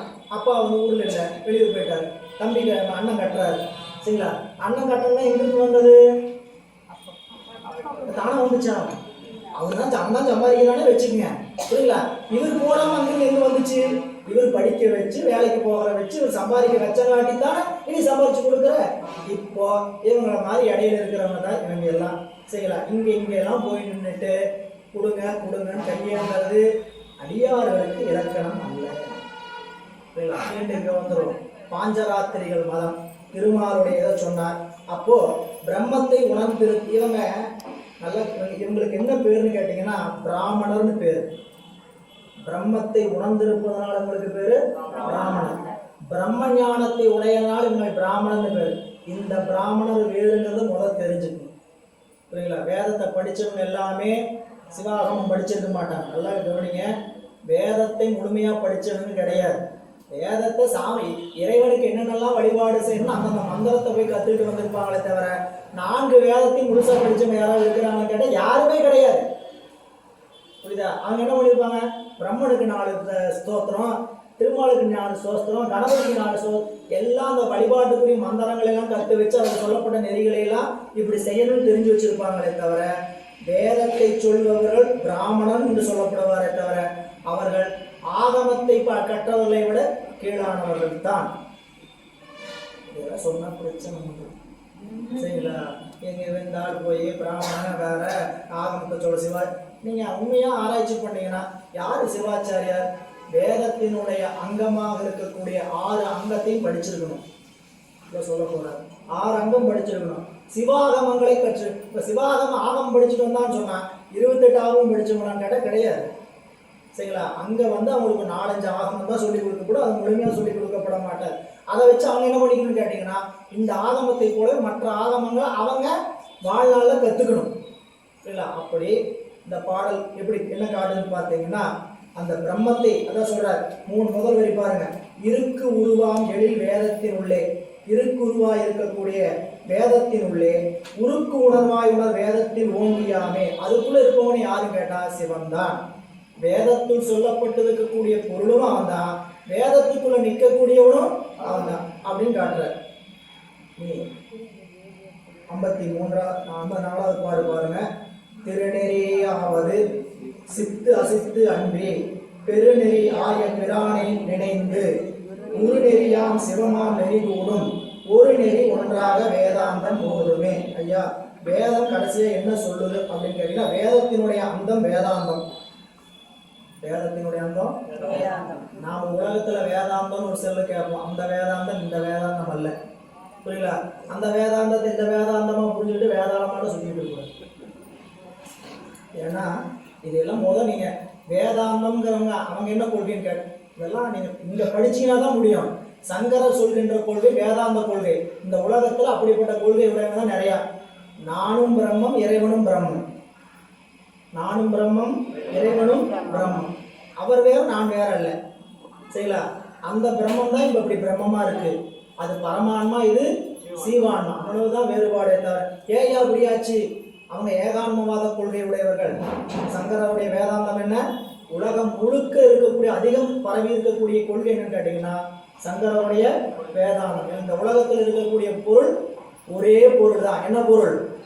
பிரம்மம் மட்டுமே. எது போல? பொண்ணும் மணியும் போல. இப்ப நாமெல்லாம் யாருன்னு கேட்டீங்கன்னா மணி, பிரம்மமாகிய சிவம் பொண்ணு, தங்கம். அந்த தங்கமும் இந்த தங்கமும் வேற வேற இல்லை. தங்க கட்டி வேற, இந்த கைக்கான கழுத்துல அணிஞ்சிருக்க செயின், கையில் அணிஞ்சிருக்க வலையெல்லாம் வேறையா? ஒண்ணா ஒண்ணா? எந்த அந்த தங்கம் தூய தங்கம். தூய தங்கத்துல நீங்க 916 ஆக்குறீங்கன்னா தான் இப்படி சரிங்களா. இப்போ இந்த 916 கொண்டு போய் நீங்க கொடுத்தீங்கன்னா இது 916 தான் இருக்குது தெரியுதா. நம்மளுக்கு தெரியும் 85 டச் கூட வச்சிருப்பாங்க. யாருக்கு தெரியும் பல பல மின்னுட்டு நமக்கு லோக்கலில் கொடுத்து இன்னைக்கெல்லாம் முத்தரை வந்துருச்சு. நீங்கள் லோக்கலில் கொடுத்து செஞ்சீங்கன்னா என்ன கேட்டீங்கன்னா கடையில் வாங்குறதோட 2000 ரூபாய் கம்மியாக செஞ்சுக்கலாம், பரவாயில்ல இங்கேயே செஞ்சுக்கலாம் அப்படிமா. அது பார்த்தீங்கன்னா மஞ்சள் மஞ்சள் நல்லா மின்னும் புரியுங்களா. என்னடா மின்னுதுன்னு கேட்டிங்கன்னா உள்ளுக்குள்ள காப்பரும் வெள்ளி என்ன இருக்கும் அதிகமாக இருக்கும். போய் டெஸ்டிங் கொடுத்தீங்கன்னா தான் இதில் 80 டச்சு தான் இருக்குது, 91.6 டச்சு இல்லை அப்படின்னா. நீங்கள் 100 டச்சு 100% தங்கம் சிவம் சரிங்களா. 100 பிரம்மம் நான் அவங்க கொள்கைப்படி பிரம்மம் 100% தங்கன்னா பொண்ணா வர்றது எப்படி வரும், மணியா வர்றது அப்படியே வந்துருமா. அந்த தங்கம் தான் இங்க இப்படி இருக்குன்னு வச்சுக்கோ சரிங்களா. அப்படி அந்த தங்கம் இப்படி வரும்னு கேட்டா இது என்ன, இது எப்படி இருக்கணும் 100 நாள் செய்ய முடியுமா? கண்டிப்பா 100% தங்கத்துல மணிகள் செய்யவே முடியாது. ஆனா சங்கரர் என்ன சொன்னார், பொண்ணும் மணியும் போல இறைவனும் உயிர்களும் ஒன்று, இறைவனும் உயிர்களும் ஒன்று. அதுல என்னென்னலாம் தப்பு வருது, பிரம்மம் தானே அறியும், பிரம்மம் தானே, நாம தானே அறிவோமா, தானே அறியுமா? கூகுள் மேப் போட்டா கூட போய் பக்கத்துல இருந்து கேட்டு தான் போகணும். எவ்வளவு அட்வான்டேஜ் வந்துச்சு. கூகுள் மேப்பே போட்டீங்கனாலும் அந்த இடத்துல போயிட்டு ஐயா எங்க வரணுங்க, எந்த சந்துங்கய்யா, அவங்க லொக்கேஷன் அங்கதான் அனுப்பிச்சிருப்பாங்க. ஒன்றும் போய் அந்த இடத்துல நிற்க முடியாது, பக்கத்து சந்தை கூட காமிக்கும் சரிங்களா, சுற்றிட்டு போய் வேற சந்தை கூட காமிக்கும். ஆனால் என்ன பண்ணோம், போய் அங்கே நின்றுட்டு இந்த இடம் எங்கே இருக்கு சரியா சொல்லுங்க அப்படின்னு கேட்கணும். அதுபோல நமக்கு அறிவுக்குள்ள அந்த சொல்லக்கூடிய அதான் சொல்ற இங்க இந்த வீட்டு நெறி என்று சொல்லக்கூடிய நெறி என்று இந்த பாடல்ல திருநெறியாவது வேதாந்தம் அதுதான் சொல்ல வந்தோம். வேதாந்தம் என்பது வேறு, வேதத்தின் முடிவாக இருக்கக்கூடிய அந்தம் என்பது வேறு. சைவ சமயத்தையும் வேதாந்தம் ஒரு சொல்லு பயன்படுத்தப்படுது, அந்த சொல்லு உபநிடதம் பேரு. வேதத்தின் முடிவாகிய உபநிடதம். வேதம் என்பது 4 வேதங்கள், உபநிடதம் 108 உபநிடதம் இருக்கு. இந்த உபநிடதம் 108 கற்றவர்கள் யாரோ அவர்கள் தான் செய்வர்கள். வேதத்தினுடைய அந்த அப்படி என்னென்ன வேதத்துல பொதுவாக சொல்லப்பட நெறியெல்லாம் முடிவா என்ன சொல்லப்படும், மாற்றப்படும். ஏங்க அன்னைக்கு அப்படி சொன்னீங்க, இன்னைக்கு இப்படி சொல்றீங்க, கேள்வி கேட்போம். என்ன அன்னைக்கு இதெல்லாம் செய்யலாம்னு சொன்னீங்க, இன்னைக்கு செய்யக்கூடாதுன்னு சொல்றீங்க. நம்ம புரிஞ்சுக்கிற மாதிரி சொல்லணும்னா ஆரம்பத்தில் சமயத்துக்கு வரும்போது நீங்க வந்தா மட்டும் ஒன்றும் பண்ண வேண்டாம், நீங்க என்ன பண்ணணும், வந்தா மட்டும் போதும் அப்படின்னு தான் சொல்லி கூப்பிடுவோம் செய்யலாம். ஆனா காலம் அப்படியே இருக்கலாமா, 1வது படிக்க போறோம், எல்கேஜி படிக்க போறோம், பள்ளிக்கூடத்துக்கு போனா என்ன பண்ணா போதும், ஏன்னா பள்ளிக்கூடத்துக்கு போயிட்டு வர பழக்கம் வந்தா போதும், போய் ஏபிசி சத்தம் போட்டுட்டு தான் போதும் சரிங்களா. 1வது போயாச்சு, 5வது போயாச்சு, அங்கே போய் உட்காந்துக்கிட்டு படிக்க சொன்ன மனப்பாடம் பண்ணி சேவ் படிச்சேன். ஏங்க அன்னைக்கு எனக்கு பண்ணது போய் நம்மகிட்ட போய் ஏன் அன்னைக்கு என்ன சொல்லி நான் பள்ளிக்கூடம் சேர்த்த, பள்ளிக்கூடத்துக்கு போயிட்டு வரணும் தான் சொன்னேன், நீங்க எத்தனை படிக்க சொல்றாங்க தெரியுமா உனக்கு அப்படின்னு கேட்கலாமா? அந்த மாதிரி சாதனை போக போக செஞ்சுதான் ஆகணும் செய்யலாம். அன்னைக்கு இருந்த மாதிரியே இன்னைக்கு சாதனை செய்யாம இருக்க முடியாது. அதனால வேதத்தின் அந்த உபநிடதம் 108 அப்படின்னு சொல்ற இதெல்லாம் நீங்க சிவபிரகாசத்துல 7வது பாட்டுல ரொம்ப அருமையா கொடுத்துருப்பார் சரிங்களா. இந்த பாட்டுலாம் வாய்ப்பு இருக்கிறவங்க மனப்பாடம் பண்ணி வச்சுக்கோங்க. சிவபிரகாசத்துல 7வது பாட்டு, புறச்சமயத்தவர்க்கு இருளாய் அகச்சமயத்தவர்க்கு ஒளியாய் புகழ் அளவைக்கு அளவாகி பொற்பணி போல் அபேத பெறப்பிடதாய் இருவெளி போல் வேதமும் சொற்பொருள் போல் வேதாபேதமும் இன்றி பெருநூல் சொன்ன அறத்திறனால் விளைவதால் உடல் உயிர் கண்ணருக்கண் அறிவொளி போல் பிரிவெறும் அத்திவிதமாகும் வேதாந்த தெளிவாம் சைவ சித்தாந்த திறன் இங்கு தெரிக்கலுற்றாம். சிவபிரகாசத்துல என்ன சொல்லியிருக்கிறேன் அப்படின்னு கேட்டீங்கன்னா, வேதத்தின் அந்தமாக இருக்கக்கூடிய உபநிடத கருத்துக்களை எல்லாம் என்ன பண்ணியிருக்கிறேன், சுருக்கி சொல்லியிருக்கிறேன் அப்படிங்கிற. எனவே இந்த வேதத்தினுடைய அந்த நீங்க சொல்ற முதல் பாருங்க, திருநெறியாவது திருநெறி வீட்டு நெறி, திருநெறிங்கிறது என்ன பொருள், வீட்டு நெறி. திருநெறியாவது சிவமாம் நெறி, திருநெறி வேறல்ல, வீட்டு நெறியா, வீட்டு நெறிங்க சிவபெருமானுடைய திருவடி அடைகின்ற நெறி வேறல்ல, சிவமாம் நெறி வேறல்ல. அதனாலதான் ஒரு நெறிய மனம் வைத்துண ஞான சம்பந்தன் திருநெறிய தமிழ் வல்லவர் தொல்வினை தீர்தல் விஞ்ஞான சம்பந்தோடைய முதல் பதியத்திலே இது விடை இருக்குது சரிங்களா. அவர் சொன்னார், தோளுடைய சிவன் பதியின் கடைக்காப்பு சாத்தும் போது அருநெறிய மறைவல்ல முனியவன் பொய்கை அலர்மேய பெருநெறிய பெருமாபுரம் மேவிய பெம்மான் இவன் தன்னை பொருநெறிய மனம் வைத்துண ஞான சம்பந்தன் திருநெறிய தமிழ் வல்லவர் தொல்வினை தீர்தல் எல்லாம். திருநெறிய தமிழ் அப்படின்னு என்ன கேட்டா, சிவத்தை நமக்கு அடைவிக்கின்ற தமிழ், அவ்வளவுதான். திருநெறிய தமிழ்னா சிவமாம் நெறியை அடைவிக்கின்ற தமிழ், வீட்டு நெறியை அடைவிக்கின்ற தமிழ். அப்படி அந்த தமிழை படிச்சா நமக்கு தொல்வினை தீரும் காட்டினார். இங்க அதேதான் திருநெறியாவது வீட்டு நெறியாவது சொல்ற. சித்து அசித்து அன்றி பெருநெறியாய பிராணி நினைந்து குருநெறியாம் சிவமாம் நெறி கூடும் ஒரு நெறி. ஐயா, சித்து பொருளாவே நினைச்சா சார்ந்திருக்க கூடாது, அசித்து பொருளையும் சார்ந்திருக்க கூடாது. சித்துன்னு என்ன? அறிவுடைய பொருள். அசித்துன்னு என்ன? அறிவற்ற ஜடப்பொருள். இந்த உலகத்தை 3 பிரிவா பிரிச்சாங்க. கண்ணால் காணக்கூடிய உலகம் எப்படி இருக்கு? தொல்காப்பியர் 2ஆ பிரிச்சார். உயர்திணை, அஃதிணை. உயர்திணை என்பது 6 அறிவு படைத்த மனித பிறப்புகளை மட்டும் உயர்திணைன்னு வச்சார். அஃதிணைனா அஃதில்லாத திணை. அதுல 5 அறிவு உடைய உயிர்களும் வரும், ஜடப்பொருளும் வரும். சரிங்களா? அஃதில் திணை. அஃதில் திணை தான் அஃதிணைனா ஜடம் சொல்லிருக்கூடாது. அஃதிணைனா உயிரில்லாத பொருளும் உயிருடைய பொருள் 5 அறிவு ஜீவராசி வரைக்கும் அஃதிணை. 6 அறிவு படைத்த உயிர்கள் எல்லாம் உயர்திணை. இதை நம்மளுடைய ஞான நூல் தத்துவ நூல்கள் எப்படி பிரிச்சான்னு கேட்டீங்கன்னா, அறிவுடையது, அறிவற்றது. அறிவுடையது 2 பிரிவு. ஒன்று உணர்த்த உணர்கின்ற அறிவு, இன்னொரு அறிவு உணர்த்தாமலே தானே அறிகின்ற அறிவு. எப்படிங்க பொருள்களை பிரிச்சான்னு கேட்டா, தானே அறிகின்ற அறிவு முதல் அடிப்படைன்னு கேட்டீங்கன்னா, அறிவு தான் அடிப்படை. எதை வச்சு இந்த உலகத்தில் இருக்கிற பொருளை பிரித்து பார்த்தாங்க? அறிவு அப்படிங்கிற ஒன்றை வச்சு பிரிச்சுப்பாங்க. அறிவுன்னு என்ன? தானே அறிகின்ற அறிவு இறைவன், அறிவிக்கின்ற அறிகின்ற அறிவு உயிர்கள், அறிவித்தாலும் அறியாதது சடம். இல்ல இப்போ நீங்க உலகத்தை எப்படி பிரிச்சிடலாம்? இப்படி பிரிச்சிடலாம். நாமெல்லாம் யாரு?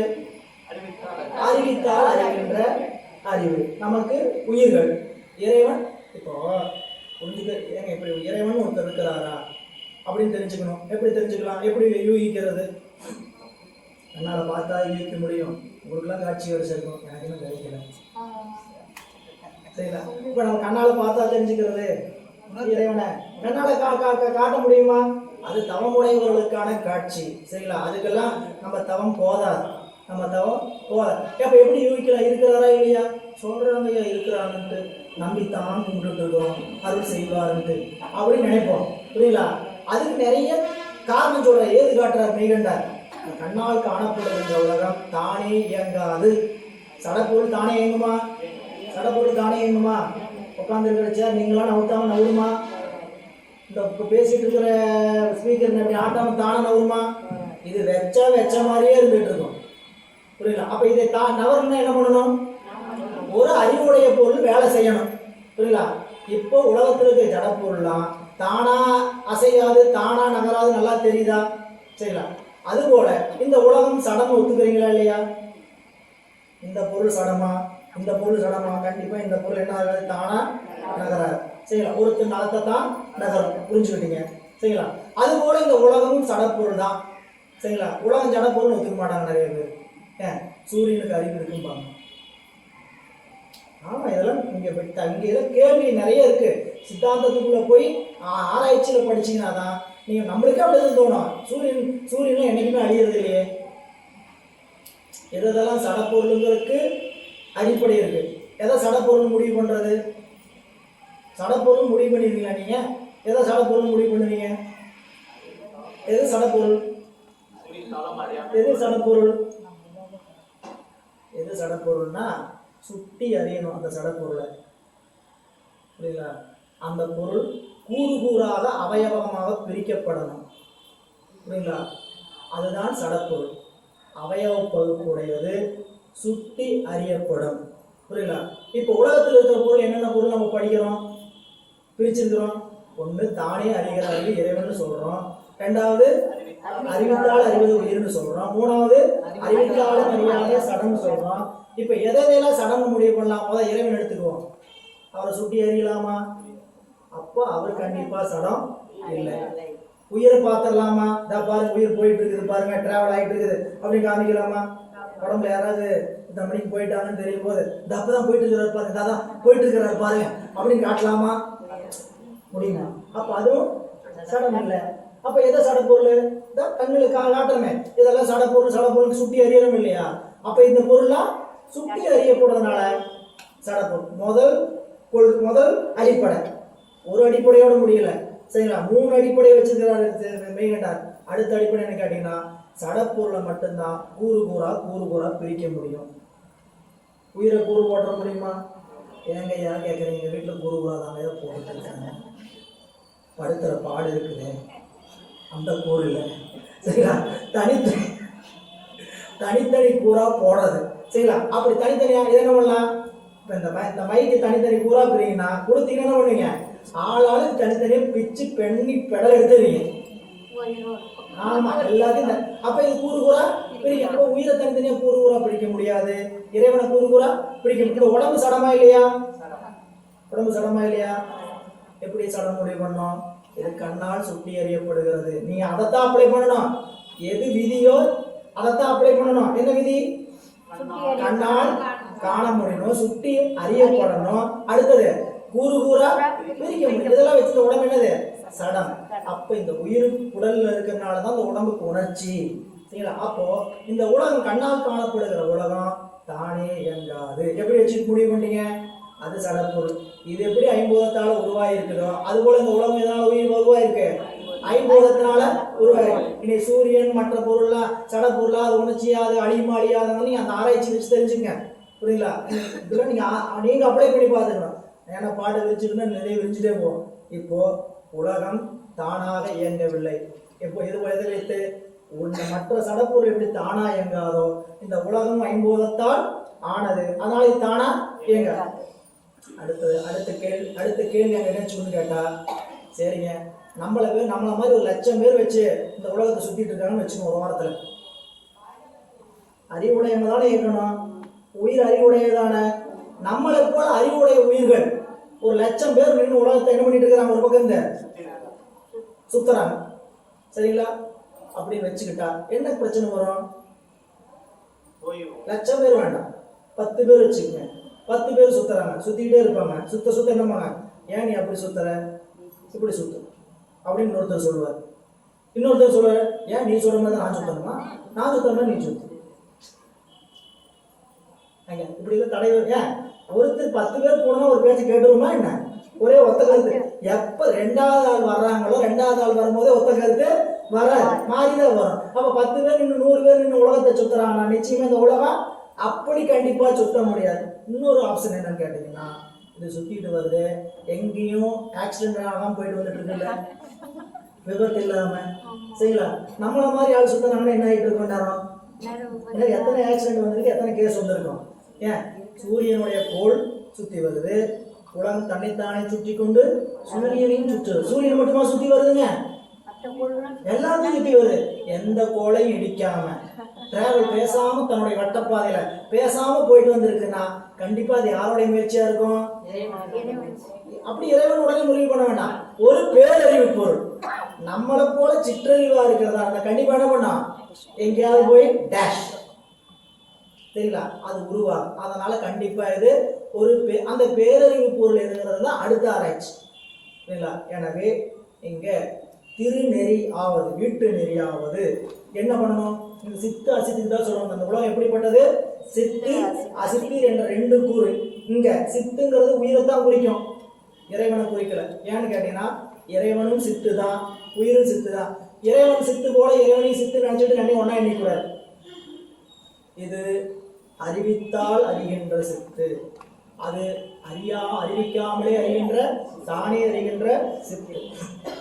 நீங்க எப்படி அந்த இந்த சித்துக்கு உயிரை எடுத்துக்கிட்டீங்க அப்படின்னு பின்னாடி விட இருக்கு. ஏன்னா இந்த சித்தை இறைவனை வச்சு கூடாதா அப்படின்னு கேட்கலாம். இந்த சித்தை ஏன் இறைவனை எடுத்துக்கிட்டோங்கிறதுக்கு, உயிரை எடுத்துக்கிட்டோம் காமிக்கிறான்னு சொல்ற. சித்து அசித்து அன்றி பெருநெறி ஆய பிரானை, சித்தாகிய உயிரும் அசித்தாகிய ஜடமும் அல்லாத அன்றி பெருநெறியாகிய பிரான். இறைவன் எப்படிப்பட்டவன்? இதுக்கு 2க்கும் வேறுபட்ட பெருநெறி. பெருநெறின்னு கேட்டா வியாபகம், எல்லாத்தையும் தனக்குள் அடக்கி இருக்கக்கூடிய வியாபகம். அப்படிப்பட்ட பெருநெறி ஆகிய பிரானை நினைந்து நம்மளுக்கு அறிவுரை. இந்த வேதம் எதுக்கு சொல்லப்படுதுன்னு கேட்டீங்கன்னா, இந்த உலகம் வீடு வேற்றை அடைவதற்குத்தான் இந்த உலகம்.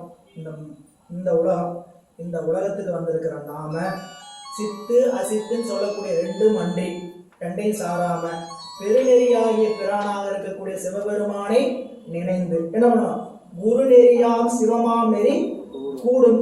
அப்படி போய் பெருமானை நினைந்து சிவமாம் நெறியாகிய குரு நெறிய கூடணும். அதை என்ன சொல்றான்னு கேட்டீங்கன்னா, சித்தும் அசித்துமாய் இருதிரப்பட்டு இருக்கும் உலகத்தை நினையாமல் அவை அனைத்தையும் கடந்து நிற்கும் சிவபெருமான் ஒருவனையே நினைந்து அவனாம் தன்மை பெறுகின்ற ஒரு நெறியே அவனை நினைஞ்சு குரு நெறியாம் சிவமாம் நெறி கூடும் ஒரு நெறியே ஒன்றாக வேதாந்தம். வேதாந்தத்தில் என்ன சொல்லப்பட்டதுன்னு கேட்டா, நீங்க உலகத்துக்கு வந்திருக்கிற காரணம் இந்த சித்தையோ அசித்தையோ. சித்தனை அதை நம்ம உயிரை நினைக்கிறதுன்னு கேட்டா, தன்னையே ஒரு பெருமதிப்பா மதிச்சுக்கிறது, தான் எல்லாத்துக்கும் முதல் நினைச்சுக்கிறது. முதல்ல நாம முதல் கிடையாது, நமக்கு கருவிகரணங்கள் இல்லாம எந்த தொழிலும் நடக்காது. இப்போ உயிர் இந்த கருவிகரணங்கள் ஆகிய அசித்த இந்த கருவிகரணங்கள் இருக்கிறதுனால தான் நான் செஞ்சேன், இல்லை என்னோட திறமையினால தான் செஞ்சேன்னு நினச்சி எதையாவது நினச்சிடாதீங்க.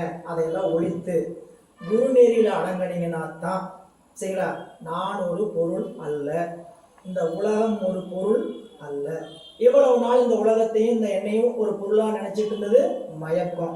இந்த மயக்கம் எப்போ நீங்கும்? குரு நெறியாம் தன்மை கூடும்போது தான் நீங்கும். இல்லை, அந்த குரு நெறியாம் சிவமாம் நெறி கூடும் ஒரு நெறியே ஒன்றாக வேதாந்தம் போகும். ஆறு அங்கமாய் வருமாமரை போதியை கூறு அங்கமாக குணம் பயிர்வார் இல்லை,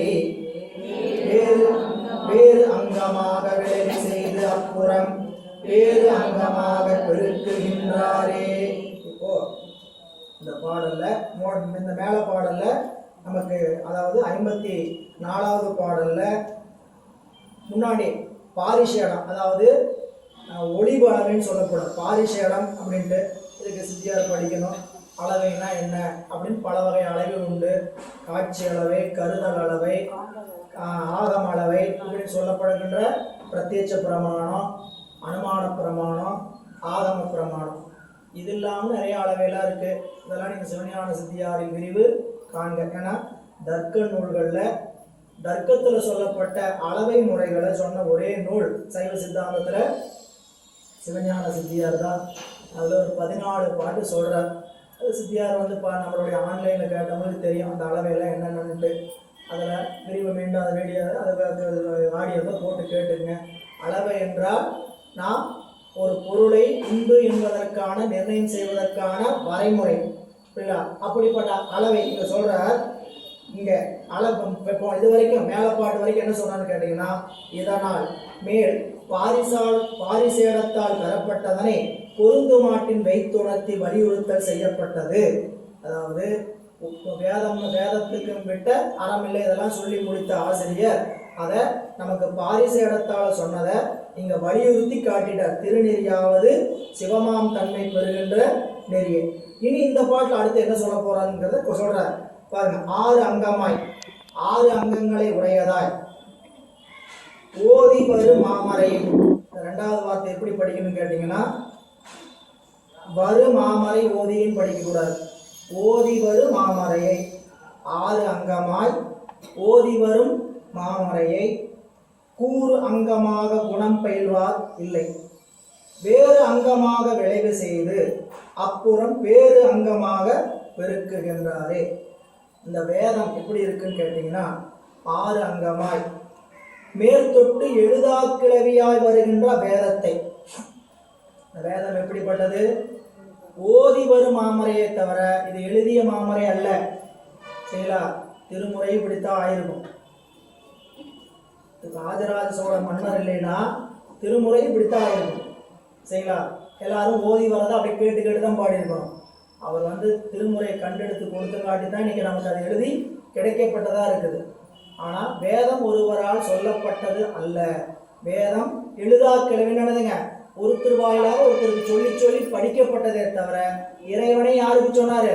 அங்கே நந்தி பெருமானுக்கும் பிரம்மனுக்கும் ஓதினார். அதை ஓதப்பட்டதே தவிர அது என்ன பண்ணதுங்க, செய்யப்பட்டதில்லை. அதனால முதல் வரியில 6 அங்கமாய் 6 அங்கங்களை உடையது வேதம். அந்த 6 அங்கங்கள் சிச்சை, வியாக்கரணம், நிருத்தம், சோதிடம், கற்பம், சந்தோவிசதி.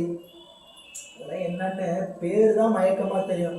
என்னங்க என்னென்னமோ நிறையா பேரெல்லாம் சொல்கிறீங்க ஐயா அப்படின்ட்டு. இது எல்லாமே நம்ம வாழ்க்கையில் கடைபிடிச்சிட்டு இருக்கக்கூடிய நெறிமுறைகள். சோதிடம் கடைபிடிக்கிறது யாரும்? சோதிடம் இருக்கா இல்லையா? அப்போ ஒரு அங்கம், வேதத்தினுடைய அங்கம் எதுக்கு? ஒரு செயலை செய்யறதுக்கு நாலு, நேரம், நட்சத்திரம் இதையெல்லாம் பார்க்கணும். அந்த 4 நட்சத்திரத்தில் எப்படி பார்க்கணும்னு சொல்லப்பட்டது வேதம். புரியல? அதை தனியாக எடுத்து படிச்சோம்னா ஜோதிடம்.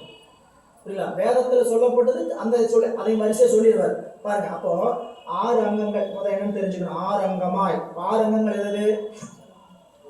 ஆரங்கம், சிக்ஷை, வியாக்கரணம், நிருத்தம். என்னன்னு தனியாக பின்னாடி சொல்றேன். நிருத்தம், சோதிடம், கற்பம், சந்தோ விசிதி. இது 6 அங்கங்கள். உண்மையா வேதத்தை படிச்சவன் சொன்னா இந்த 6 அங்கங்களையும் கூட படிச்சவங்களுக்கு பேர் தான் வேதியர். புரியல? மற்றவங்களாம் என்னன்னு கேட்டீங்கன்னா அப்ராமணர். அவர்கள் எல்லாம் அப்ராமணர். அப்ராமணன் என்னங்க? அந்த குலத்துல தான் பிறந்திருக்கிறாங்க. ஆனால் அதை உரிய முறையில் கற்று கடைபிடிக்கிறவங்க அல்ல. அப்படி இருக்கவங்க அம்மா எழுதுங்கம்மா.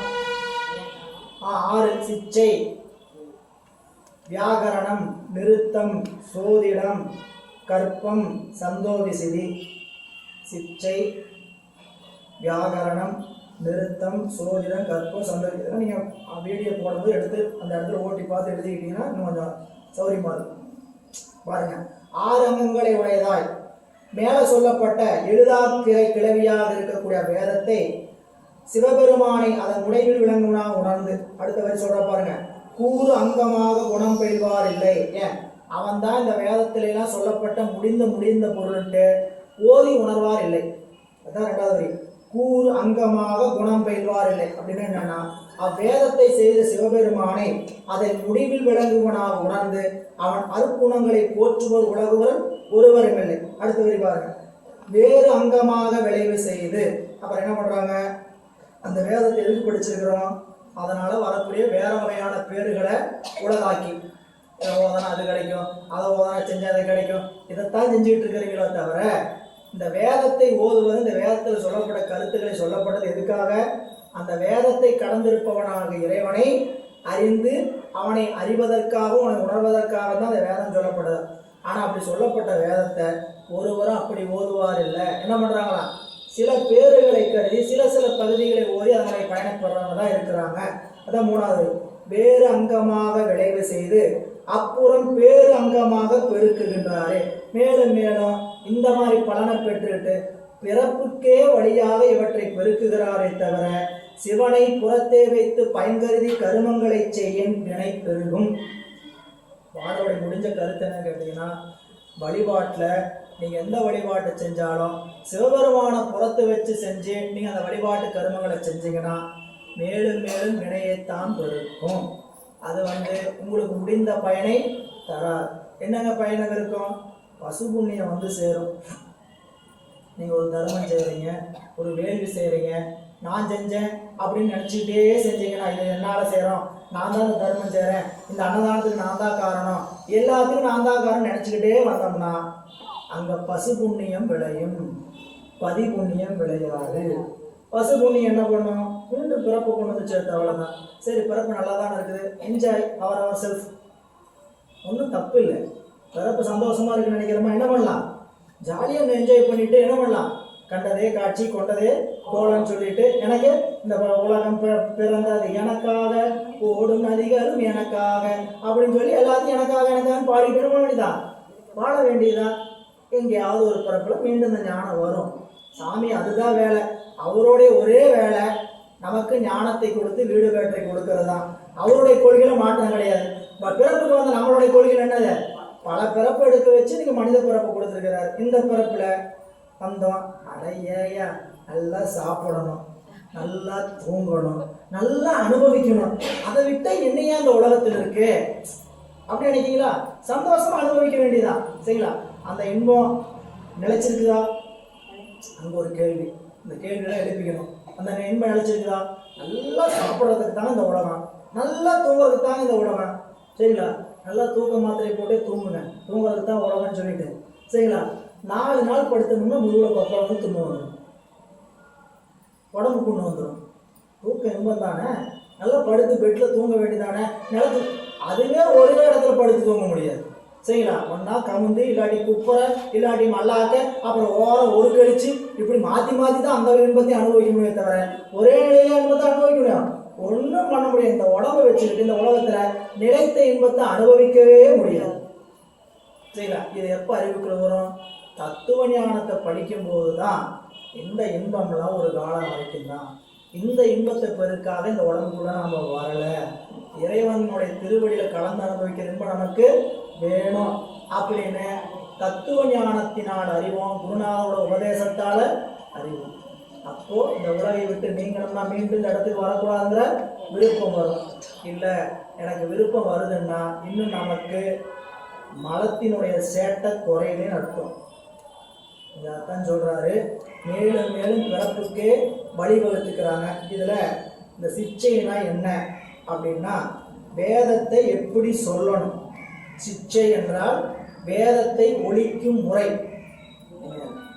வேதத்தில் என்ன சிறப்புன்னு கேட்டீங்கன்னா, சொல்லுவது தான் சிறப்பு. இந்த மந்திரத்தை ஓதுவதனால் வர்ற பயன் என்னன்னு கேட்டீங்கன்னா, அந்த மந்திரத்துக்குள்ள எந்த விதமான கருத்துக்களும் ஆழமாக இருக்காது. திருமுறை போல இவ்வளோ நீங்கள் ஆழத்திலும் பார்க்க முடியாது. வேதத்தில் என்ன பார்க்கலாம்னு கேட்டீங்கன்னா, எப்படி பயன் கேட்டீங்கன்னா, இந்த வேதத்தை உச்சரிக்கிறாங்க பாருங்க. இந்த வேதத்தை சொல்கிறவங்களே பார்த்தீங்கன்னா அந்த ஒளி இல்லை, அதை கேட்கும்போது தான் நமக்கு இருக்குது இல்லை. ஓம் யோவாம் வேதா யோபமாம் புஷ்பவாம் பிரஜாவான் பவதே ஆயதனம் வேதா ஆயதனவாம் பவதே அப்படின்னு சொல்லும்போது அதெல்லாம் 10 பேர் 100 பேர் சேர்ந்து சொல்லும்போது அப்படியே நம்ம நெஞ்ச உடம்புல என்ன ஆகுது, டிக்கு டிக்கு டிக்கு புல்லரிச்சு நிற்கிது. அந்த ஒளி தான் வேதம். சரிங்களா? அதுதான் சிச்சை. இதை எப்படி சொல்லணும், வேதத்தை எப்படி உச்சரிக்கணும். நெஞ்சுக்குள்ளிருந்து வரவே கூடாது. மூக்கு உச்சந்தலை மட்டும்தான் அதுக்கு இடம். சொல்கிற இடம் எங்கன்னு கேட்டிங்கன்னா மூக்கு உச்சந்தலை தான். நெஞ்சுக்குள்ளேருந்து வரவே கூடாது, வரவும் வராது.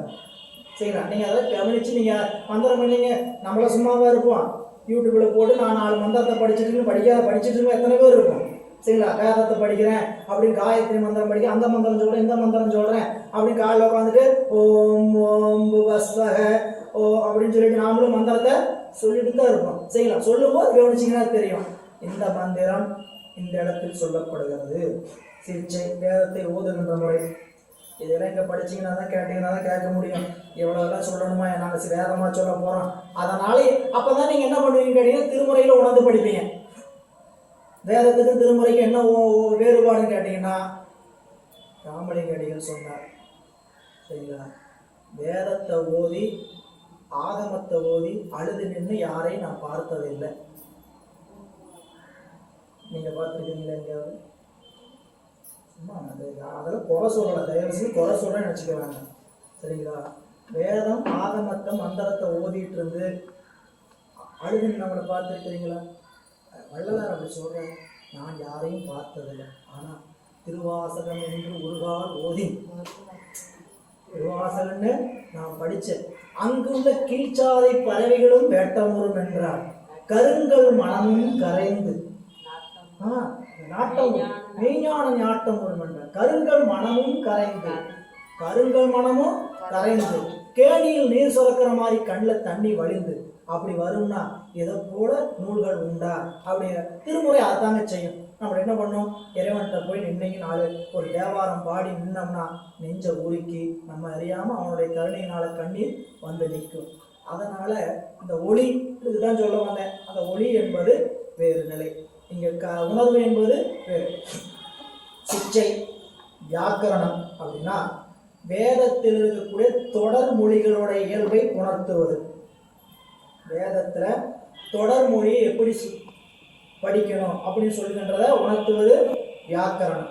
நிறுத்தம் வேதத்தினுடைய தனி மொழி இயல்புகளை கூறுவது. வியாக்கரணம் என்பது வேதத்துள்ள தொடர் மொழியை சொல்றது.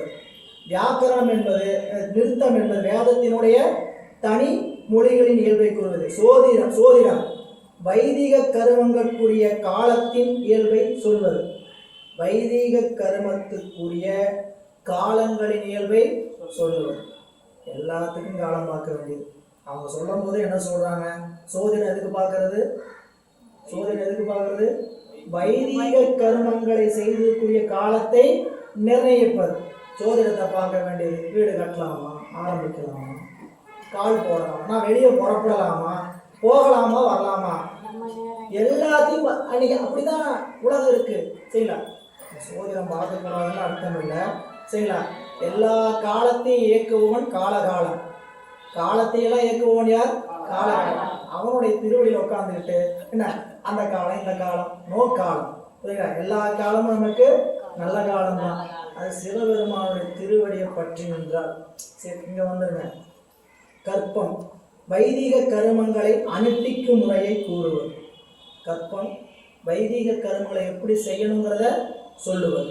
சந்தோ விசிதி வேதத்தின் சத்தங்களின் எழுத்தெண்ணிக்கையை கூறி உணர்த்துவது.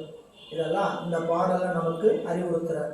இனி 55வது பாடல் 56. பாட்டும் ஒளியும் பறக்கும் கணிகையர் ஆட்டும் அறாத அவனியில் மாட்டாதார் வேட்டு விருப்பார் விரதம் இல்லாதவர் ஈட்டு இடம் சென்று இறக்கலுற்றாரே. வேதத்தை கற்றுக்கிட்டு அந்த வேதத்தினுடைய பயனை அறியாமல் இருக்கக்கூடியவர்களை இறங்கி சொல்றார் திருமூலர். எதுக்காக படிச்சிங்க? இந்த வேதத்தை தெரிஞ்சிருக்கிறேன்னு போய் அடுத்தவங்கள்ட்ட காட்டி நிற்கிறதுக்காகவா? அதுக்கு ஒரு ஊமை சொல்றார். என்ன? இந்த உலகத்துல ஆட்டம் பாட்டம் கொண்டாட்டம், ஆட்டம் பாட்டம் கொண்டாட்டம். இந்த ஆட்டம் பாட்டம் கொண்டாட்டம்லாம் இன்னைக்கு பொறுத்தவரை நம்மளுக்கு என்ன கேட்டீங்கன்னா கேளிக்கை. இது நம்மளுடைய தமிழருடைய வாழ்வியல் நெறியை அருமையாக உணர்த்துவது இயல் இசை நாடகம்.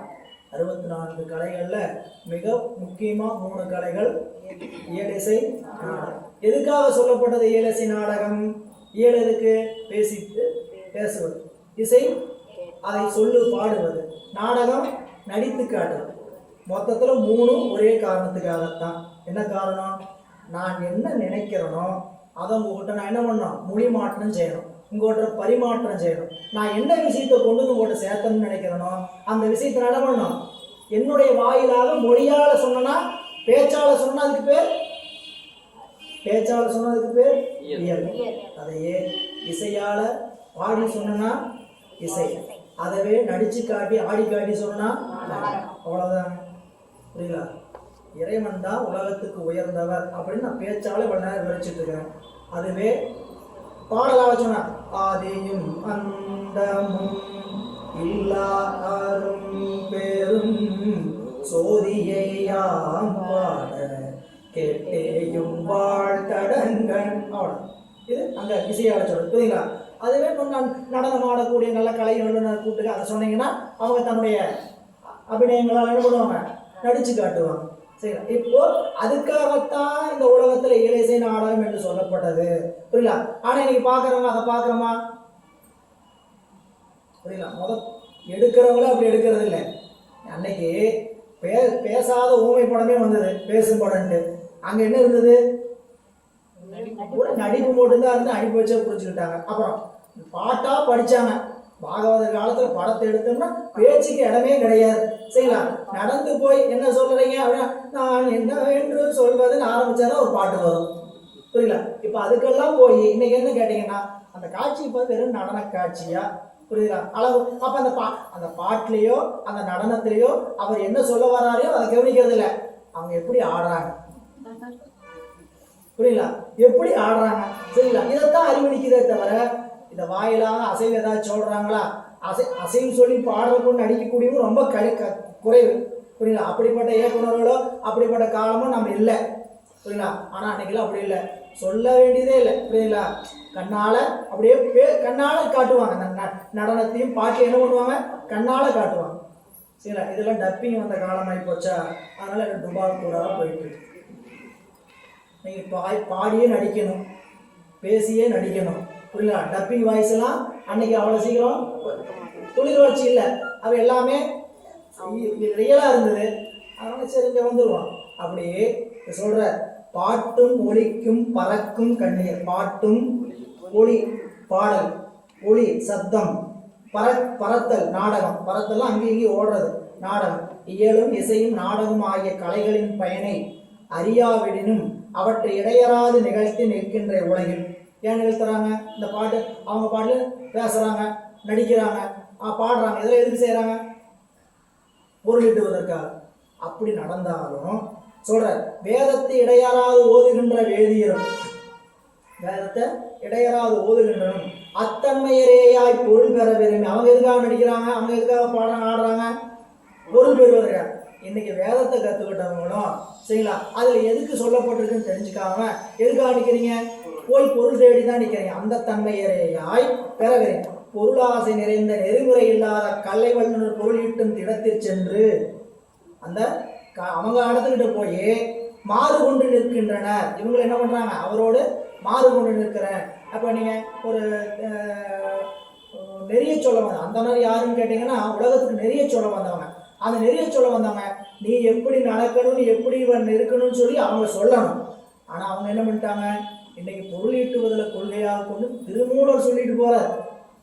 3000 ஆண்டுகளுக்கு, இன்னைக்கு நம்மளுக்கு கணக்கு 5000 ஆண்டுகளுக்கு முன்னால அவரு பொருள் ஈட்டுவதில் கொள்கை உடையவர்களாக பிராமணர் வந்துடக்கூடாது சரிங்களா. அப்போ அதை சொல்ற குறிப்பு.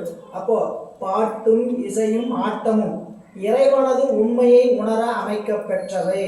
பாட்டும் இசையும் ஆட்டம் எதுக்காக சொல்லப்பட்டது? இறைவனது உண்மையை அறிவிக்க அறியப்பட்டவை. அதில் ஆசிரியர் குறிப்புரையில் சொல்றார், வேதியர் அவரின் முந்துதல். இப்போ வேதியர் போய் அவங்ககிட்ட போய் நிற்கிறது. தக்கார்க்கு கொடுத்தலாகியது முன் செய்யத்தக்கது என அறிவுறுத்தி நிற்றல் வேதியர் தொழில். வேதியர் போய் யாருக்கு? வேதியர் பிராமணர். அவர் யாருக்கு அறிவுரை சொல்ற? 4 வர்க்கம் சரிங்களா. பிராமணர், சத்திரியர், வைசியர், சூத்திரர். இவங்க 4 பேர்த்துல 3 பேர்த்துக்கு அறிவுரை யார் சொல்றது? வேதியர், அந்தனர், பிராமணர். இவர் அரசருக்கு சொல்லணும்.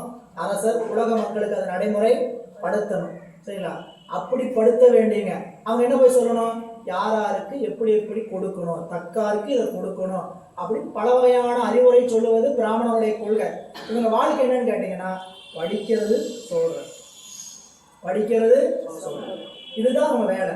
அப்படி இருக்கிறவங்க போய் அதை செய்யாம உலகத்துல பொருள் விரும்பி நின்றுட்டாங்க. அன்னைக்கு நடந்ததோ இன்னைக்கு நடக்குன்னு அப்பயே அவர் கற்பிச்சு சொன்னாரோ தெரியும் சரிங்களா. சரிங்களா, இன்னைக்கு பூசையை தாண்டி, பூசைங்கிறது ஆத்மார்த்தமாக கோயிலில் பண்ணக்கூடியவங்க 105 பேர் தான். 95 பேர் சிவபெருமான் திருக்கோயில் எதுக்குன்னு கேட்டிங்கன்னா ஒரு கல்லா கலெக்ஷன் சென்டர். இன்னும் ஒத்துக்கிட்டு தான் நான் ஆகணும் சரிங்களா. நேராக கோயிலில் போய் திருவண்ணாமலை இன்னைக்கு நிம்மதியாக கும்பிடுவீங்க. நீங்கள் போய் பக்கத்தில் இருந்து கும்பிடணும்னா நீங்கள் ஒரு 1000 வச்சுருக்கணும். 1000 வச்சுருந்தீங்க. அப்போ என்னது? Collection centre. சாமியை கலெக்ஷன் சென்டராக மாற்றி வச்சுருக்குறாங்க. நம்ம உணர்வு இப்படி இல்லாமல் போனதுனால தான் அங்கே மாறி கிடக்கு. அங்கே உள்ளே இருக்கிற இதெல்லாம் செய்யக்கூடாது, இங்கெல்லாம் வரக்கூடாதுன்னு சொல்ல யாருக்கா தெரியுக்கா? புரியல. நம்மகிட்ட சட்டை கட்டிக்கலாம், உள்ள நீலாம் வர புரியுப்பாங்க, புரியல. அதே ஆஃபீஸ் இருந்து வந்தீங்கன்னா வாங்க கோயிலில் விட்டு போய் மாலை பக்கத்தில் வச்சு மாலை போட்டு அனுப்பிச்சி விடு. எங்கே போச்சு உங்களுடைய வேத கொள்கையெல்லாம்? புரியல. ஏன் இப்படி உலகத்தில் இருக்கிறாங்கிறத அவர் அன்றைக்கே உணர்ந்ததுங்க. சரி, இங்கே வந்துடும். எதுக்கு இதை சொல்ல வந்தார் அப்படின்னா, சிவபெருமானை உணராதவருக்கு உலகப்பற்று நீங்காது, அவ்வளோதான் சொல்லிட்டார். இந்த 3 பாட்டை மேலே சொல்ல 3 பாட்டுனால வேதத்தின் பயன் சிவநெறியே அப்படின்னு காட்டி நிற்கணும். வேதத்தின் பயன் சிவநெறியே என்று உணர்ந்து அந்நெறி நிற்றலே என்று காட்டியிருக்கிறார். அதுதான் திருஞான சம்பந்தருடைய சண்டேச நாயனருடைய புராணத்தில் வேத பயனாம் சைவம் என்று சொல்லுவார். திருவிசிப்பால அசிக்க ஆரியங்கள் ஓதும் ஆதரை பேதவாத பிசுக்கரை காணாக்கண் பேசாது அப்பேய்களுடைய வாய் அப்படிம்பார். ரொம்ப எளிமையாக நம்ம ஐயா ஞானாசிரியர் சொல்லுவார், வேதத்தை சொல்கிறவங்களாம் வேதியன் அல்ல, வேதத்தை சொல்கிறவங்களாம் வேதியன் சொல்கிறதெல்லாம் வேதம் அல்ல. நல்லா புரிஞ்சுக்கணும். வேதத்தை சொல்கிறவங்களாம் வேதியன் அல்ல, வேதியன் சொல்கிறதெல்லாம் வேதம். இன்னைக்கு நம்ம கோயிலுக்குள்ளே போனீங்கன்னா வேதியன் சொல்கிறது தான் வேதம். ஒரு பூசணிக்கால விளக்கேற்ற சொன்னாலும் சரி, புரியல, கத்திரிக்காய் விளக்கேற்ற சொன்னாலும் சரி, எதை சொன்னாலும் அதுதான் வேதத்தில் சொல்லி இருக்க மாட்டேன்னுட்டு எல்லாம் நம்மளுக்கு அறிவு எங்கேயாவது வேலை செய்தா தேங்காய் விளக்கேற்ற சொல்லியிருக்குதா, வேதத்தில் கத்திரிக்காய் விளக்கேற்ற சொல்லியிருக்குதா, இப்படிலாம் சொல்லியிருக்குதான்னு கேட்டால் கேட்போமா? அவர் சொல்றதா தெரிஞ்சுதாயே படிச்சுதாயே சொல்றாரு, படிச்சுதாயே திரும்பி நினைச்சிட்டு. அதனாலதான் ஐயா சொன்னாரு, வேதியன் சொல்லுவதெல்லாம் வேதம் அல்ல அப்படின்னு இந்த பாட்டை சொல்றாரு.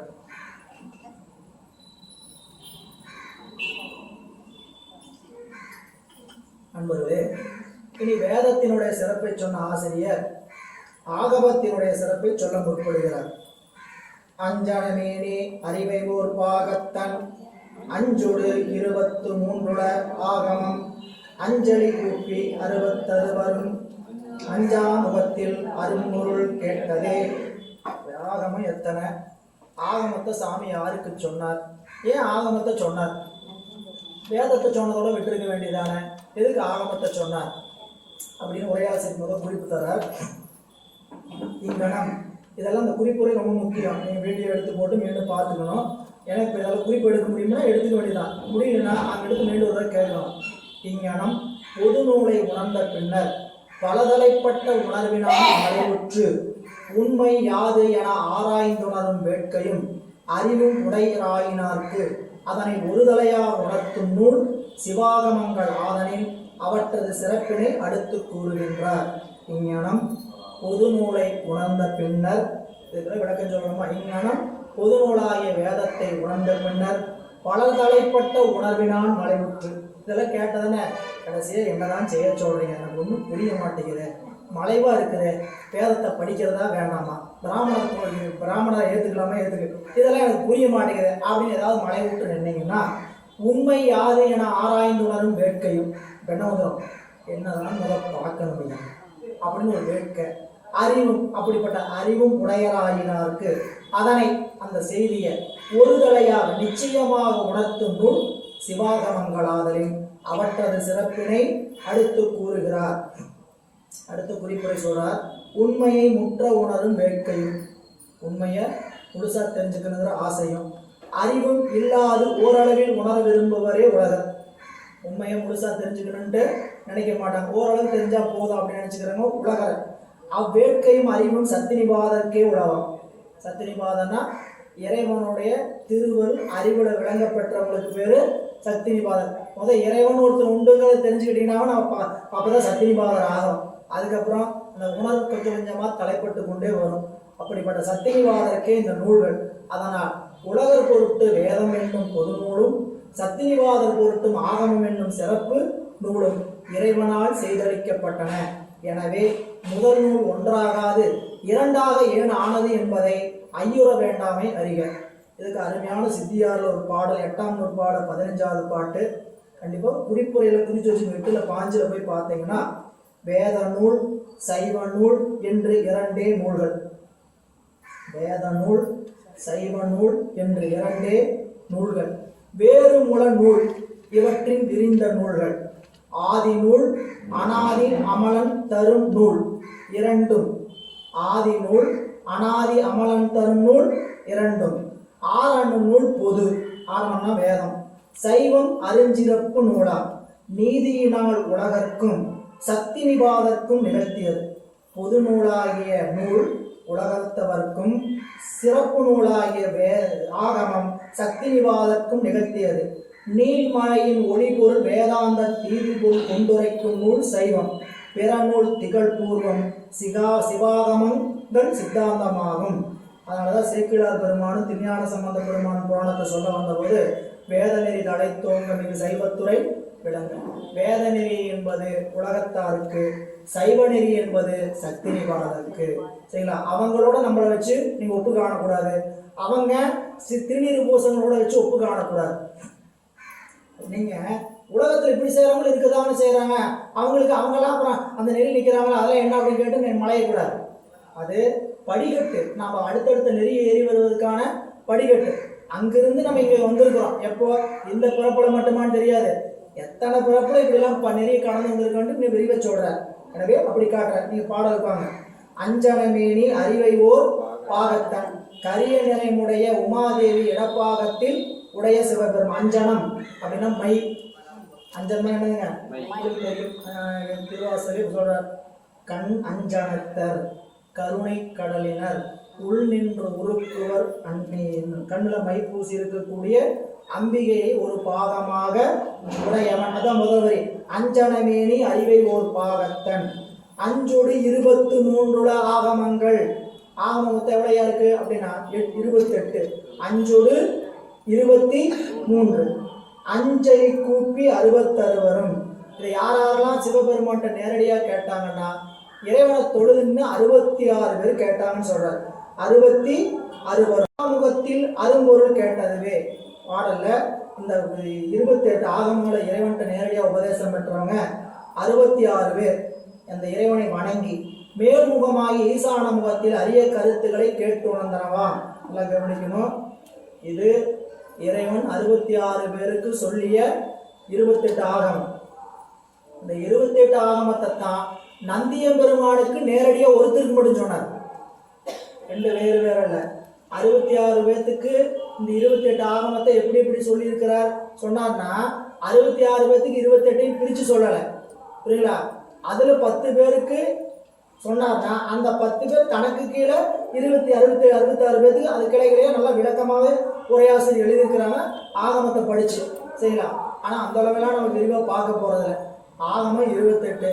அந்த 28 இறைவன் 66 பேத்துக்கு ஒரு கூட்டத்துக்கு சொன்னார். நந்தியம் பெருமானுக்கு ஒருத்தருக்கு சொன்னார். 2 பேத்துக்கு சொன்னது 28 தான். அந்த 66 பேருக்கு சொல்லி நந்தியம் பெருமானுக்கு ஏங்க சொன்னார் அப்படின்னா அந்த 66 பேர் திருக்கைலாயத்திலிருந்து இறைவன்ட்ட அனுபூதி பெற்றவங்க, அங்கேயே இறைவனோட கலந்தவங்க. நந்தியம் பெருமானுக்கு ஏன் சொன்னார்? பூமிக்கு கொண்டு வரணும். அதனால நந்தியம் பெருமானுக்கு சொன்னார். ஏன் இறைவன் 2 வகையாக சொல்லணும் அப்படின்னா அந்த 66 பேரும் இறைவனோடு கலந்து அங்கேயே இதை கேட்டு அவரோட அந்த நெட்டை ஓடுனவங்க. இந்த நந்தியம் பெருமான் 28 வாங்கி அந்த 28 நமக்கு சொல்றாரு. அதை 9 தான் சொல்லியிருக்கிறாரு. கீழே இருக்கக்கூடிய 8 பேருக்கு அதை பின்னாடி சொல்ல போறேன். அதனால அஞ்சலி கூப்பி 66 வரும். 5ஆம் முகத்தில் அரும்பொருள் கேட்டதுவே. ஆகமம் 28. காமிகம், யோகசம், சிந்தியம், காரணம், அசிதம், தீப்தம், சூக்குமம், சகத்திரம், அஞ்சுமான், சுப்ரபேதம், விஷயம், நிசுபாஷம், சுயாம்பகம், ஆக்னேயம், வீரம், ரௌரம், மகுடம், விமலம், சந்திரஞானம், முகபிம்பம், புரோத்கீதம், லௌத்யம், சித்தம், சந்தானம், சர்வோத்திரம், பாரமேஸ்வரம், கிரணம், வாதுலம்.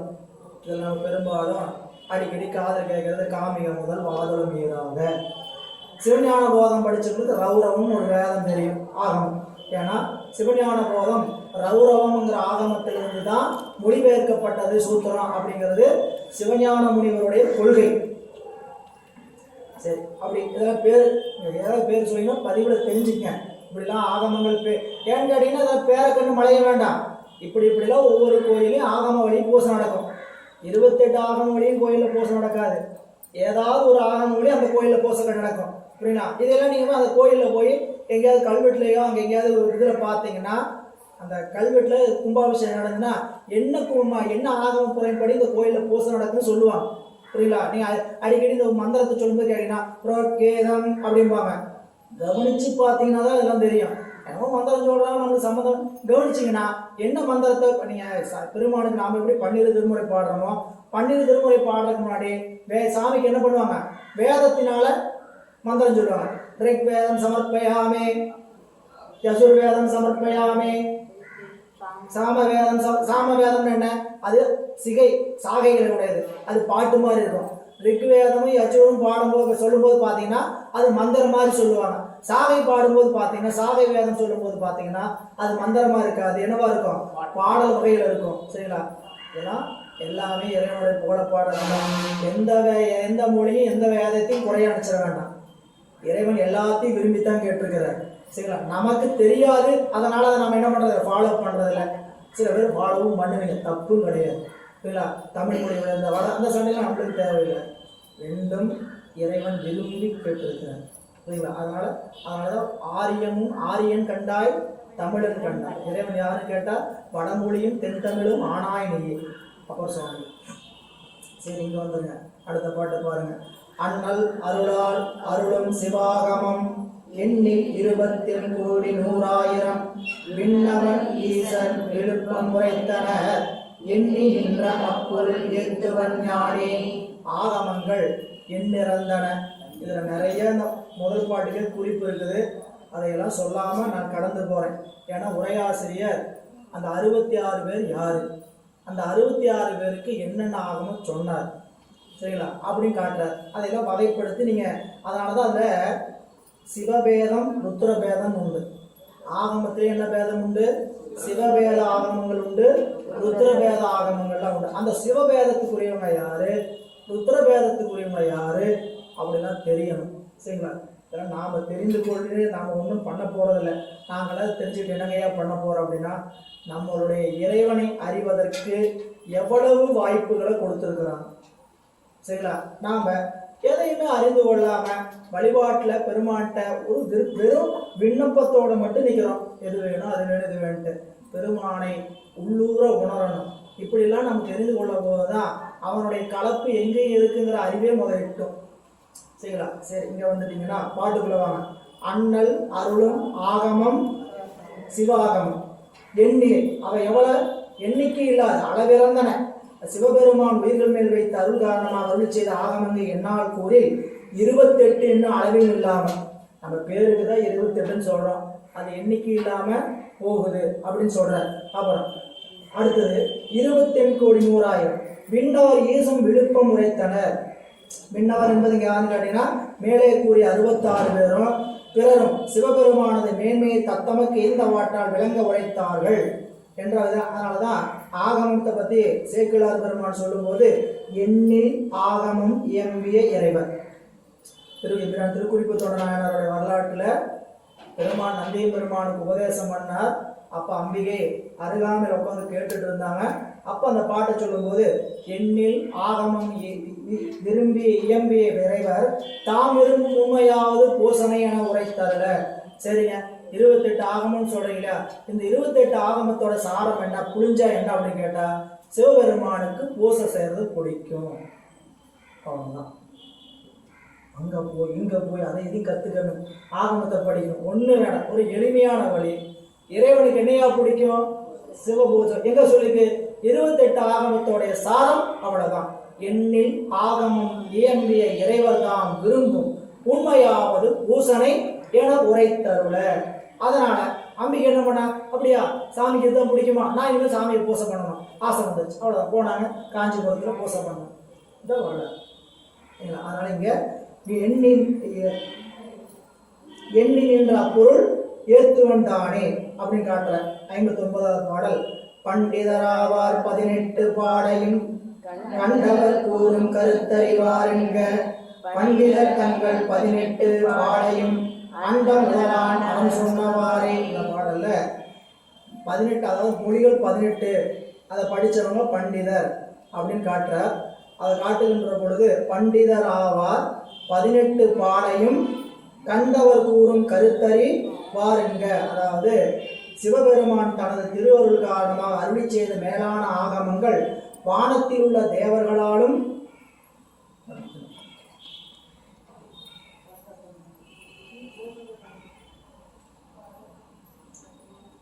அதாவது இறைவன் இந்த ஆகமங்களை வேதங்களை எதுக்கு படைச்சார் அப்படின்னு கருத்து சொல்றார். சிவபெருமான் உயிர்களை பாசத்தலையிலிருந்து விடுவிக்கின்ற முறையும் பின் அவற்றை அன்பு வாயிலாக தன்மிடத்தை நிலைபெறுவிக்கின்ற முறையும் அங்கன நிலைபெறுவதற்கான காரணத்தையும் காட்டுறார். அப்படி சொல்லும் போது இந்த பாடல்ல பண்டிதராவார் 18 பாடையும் கண்டவர் கூறும் கருத்தறிவாருங்க. அதாவது இறைவன் கற்றவர் போற்றுகின்ற 18 மொழிகளும், அந்த காலத்துல 18 மொழி இருந்திருக்கின்றார். இன்னைக்கு காலத்துல மொழிகள் பெருகி இருக்குது.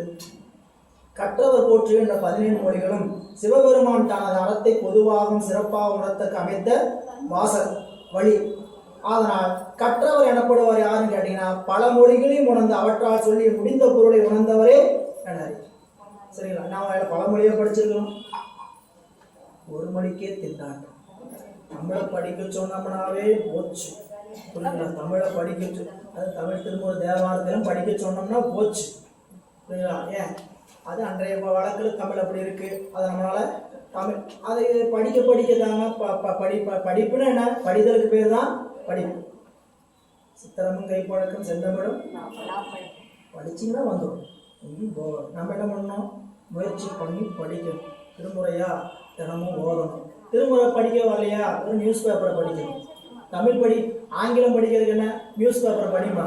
தமிழ் படிக்கணுமா நீங்கள் என்ன பண்ணலாம், எடுத்து 4 இதில் படிச்சுன்னா தமிழ் கொஞ்சம் கொஞ்சமாக பழக்கமாகும். ஏன் படித்து பழகணும், இந்த வயசுல நம்ம இது சொல்றது கழுத வயசு ஆச்சுன்னு என்ன படித்து என்ன பண்ண போகிறோம் அப்படின்னு கேட்டுறாதீங்க. திருமுறை படிக்கிறதுக்காக படித்து பழகிக்கணும். சரிங்களா? திருமுறை பாடணும் படிக்கணும்னு ஆசை. ஏன் இந்த வாய்ப்பு அப்படி கொடுத்துருக்கிறாரு. எனவே இங்கே சொல்ல வந்த கருத்து என்ன கேட்டிங்கன்னா, ரொம்ப வள்ளுவர் எளிமையாக சொன்னார். கற்றதனால் ஆய பயன் என்கொள் பாலறிவன் நற்றா. ஆகம அறிவினால் வரக்கூடிய பயன் என்னன்னு கேட்டிங்கன்னா சிவபெருமானை தொழுதலே. சரிங்களா? படிக்கிறதுக்கு பணிக்கிற அவர்களை படித்து அடுத்த கூட போய் தர்க்கம் பண்ணுறதுக்கு இல்லை. நான் எவ்வளோ படிச்சிருக்கேன் தெரியுமா, நான் சொல்கிறதான் சரி, அதுக்காக படிக்கலை. படித்தா அறிவு அடங்கணும். புரியல? அறிவு அடங்குச்சுன்னா திருவருளில் தான் அடங்கி நிற்கும்.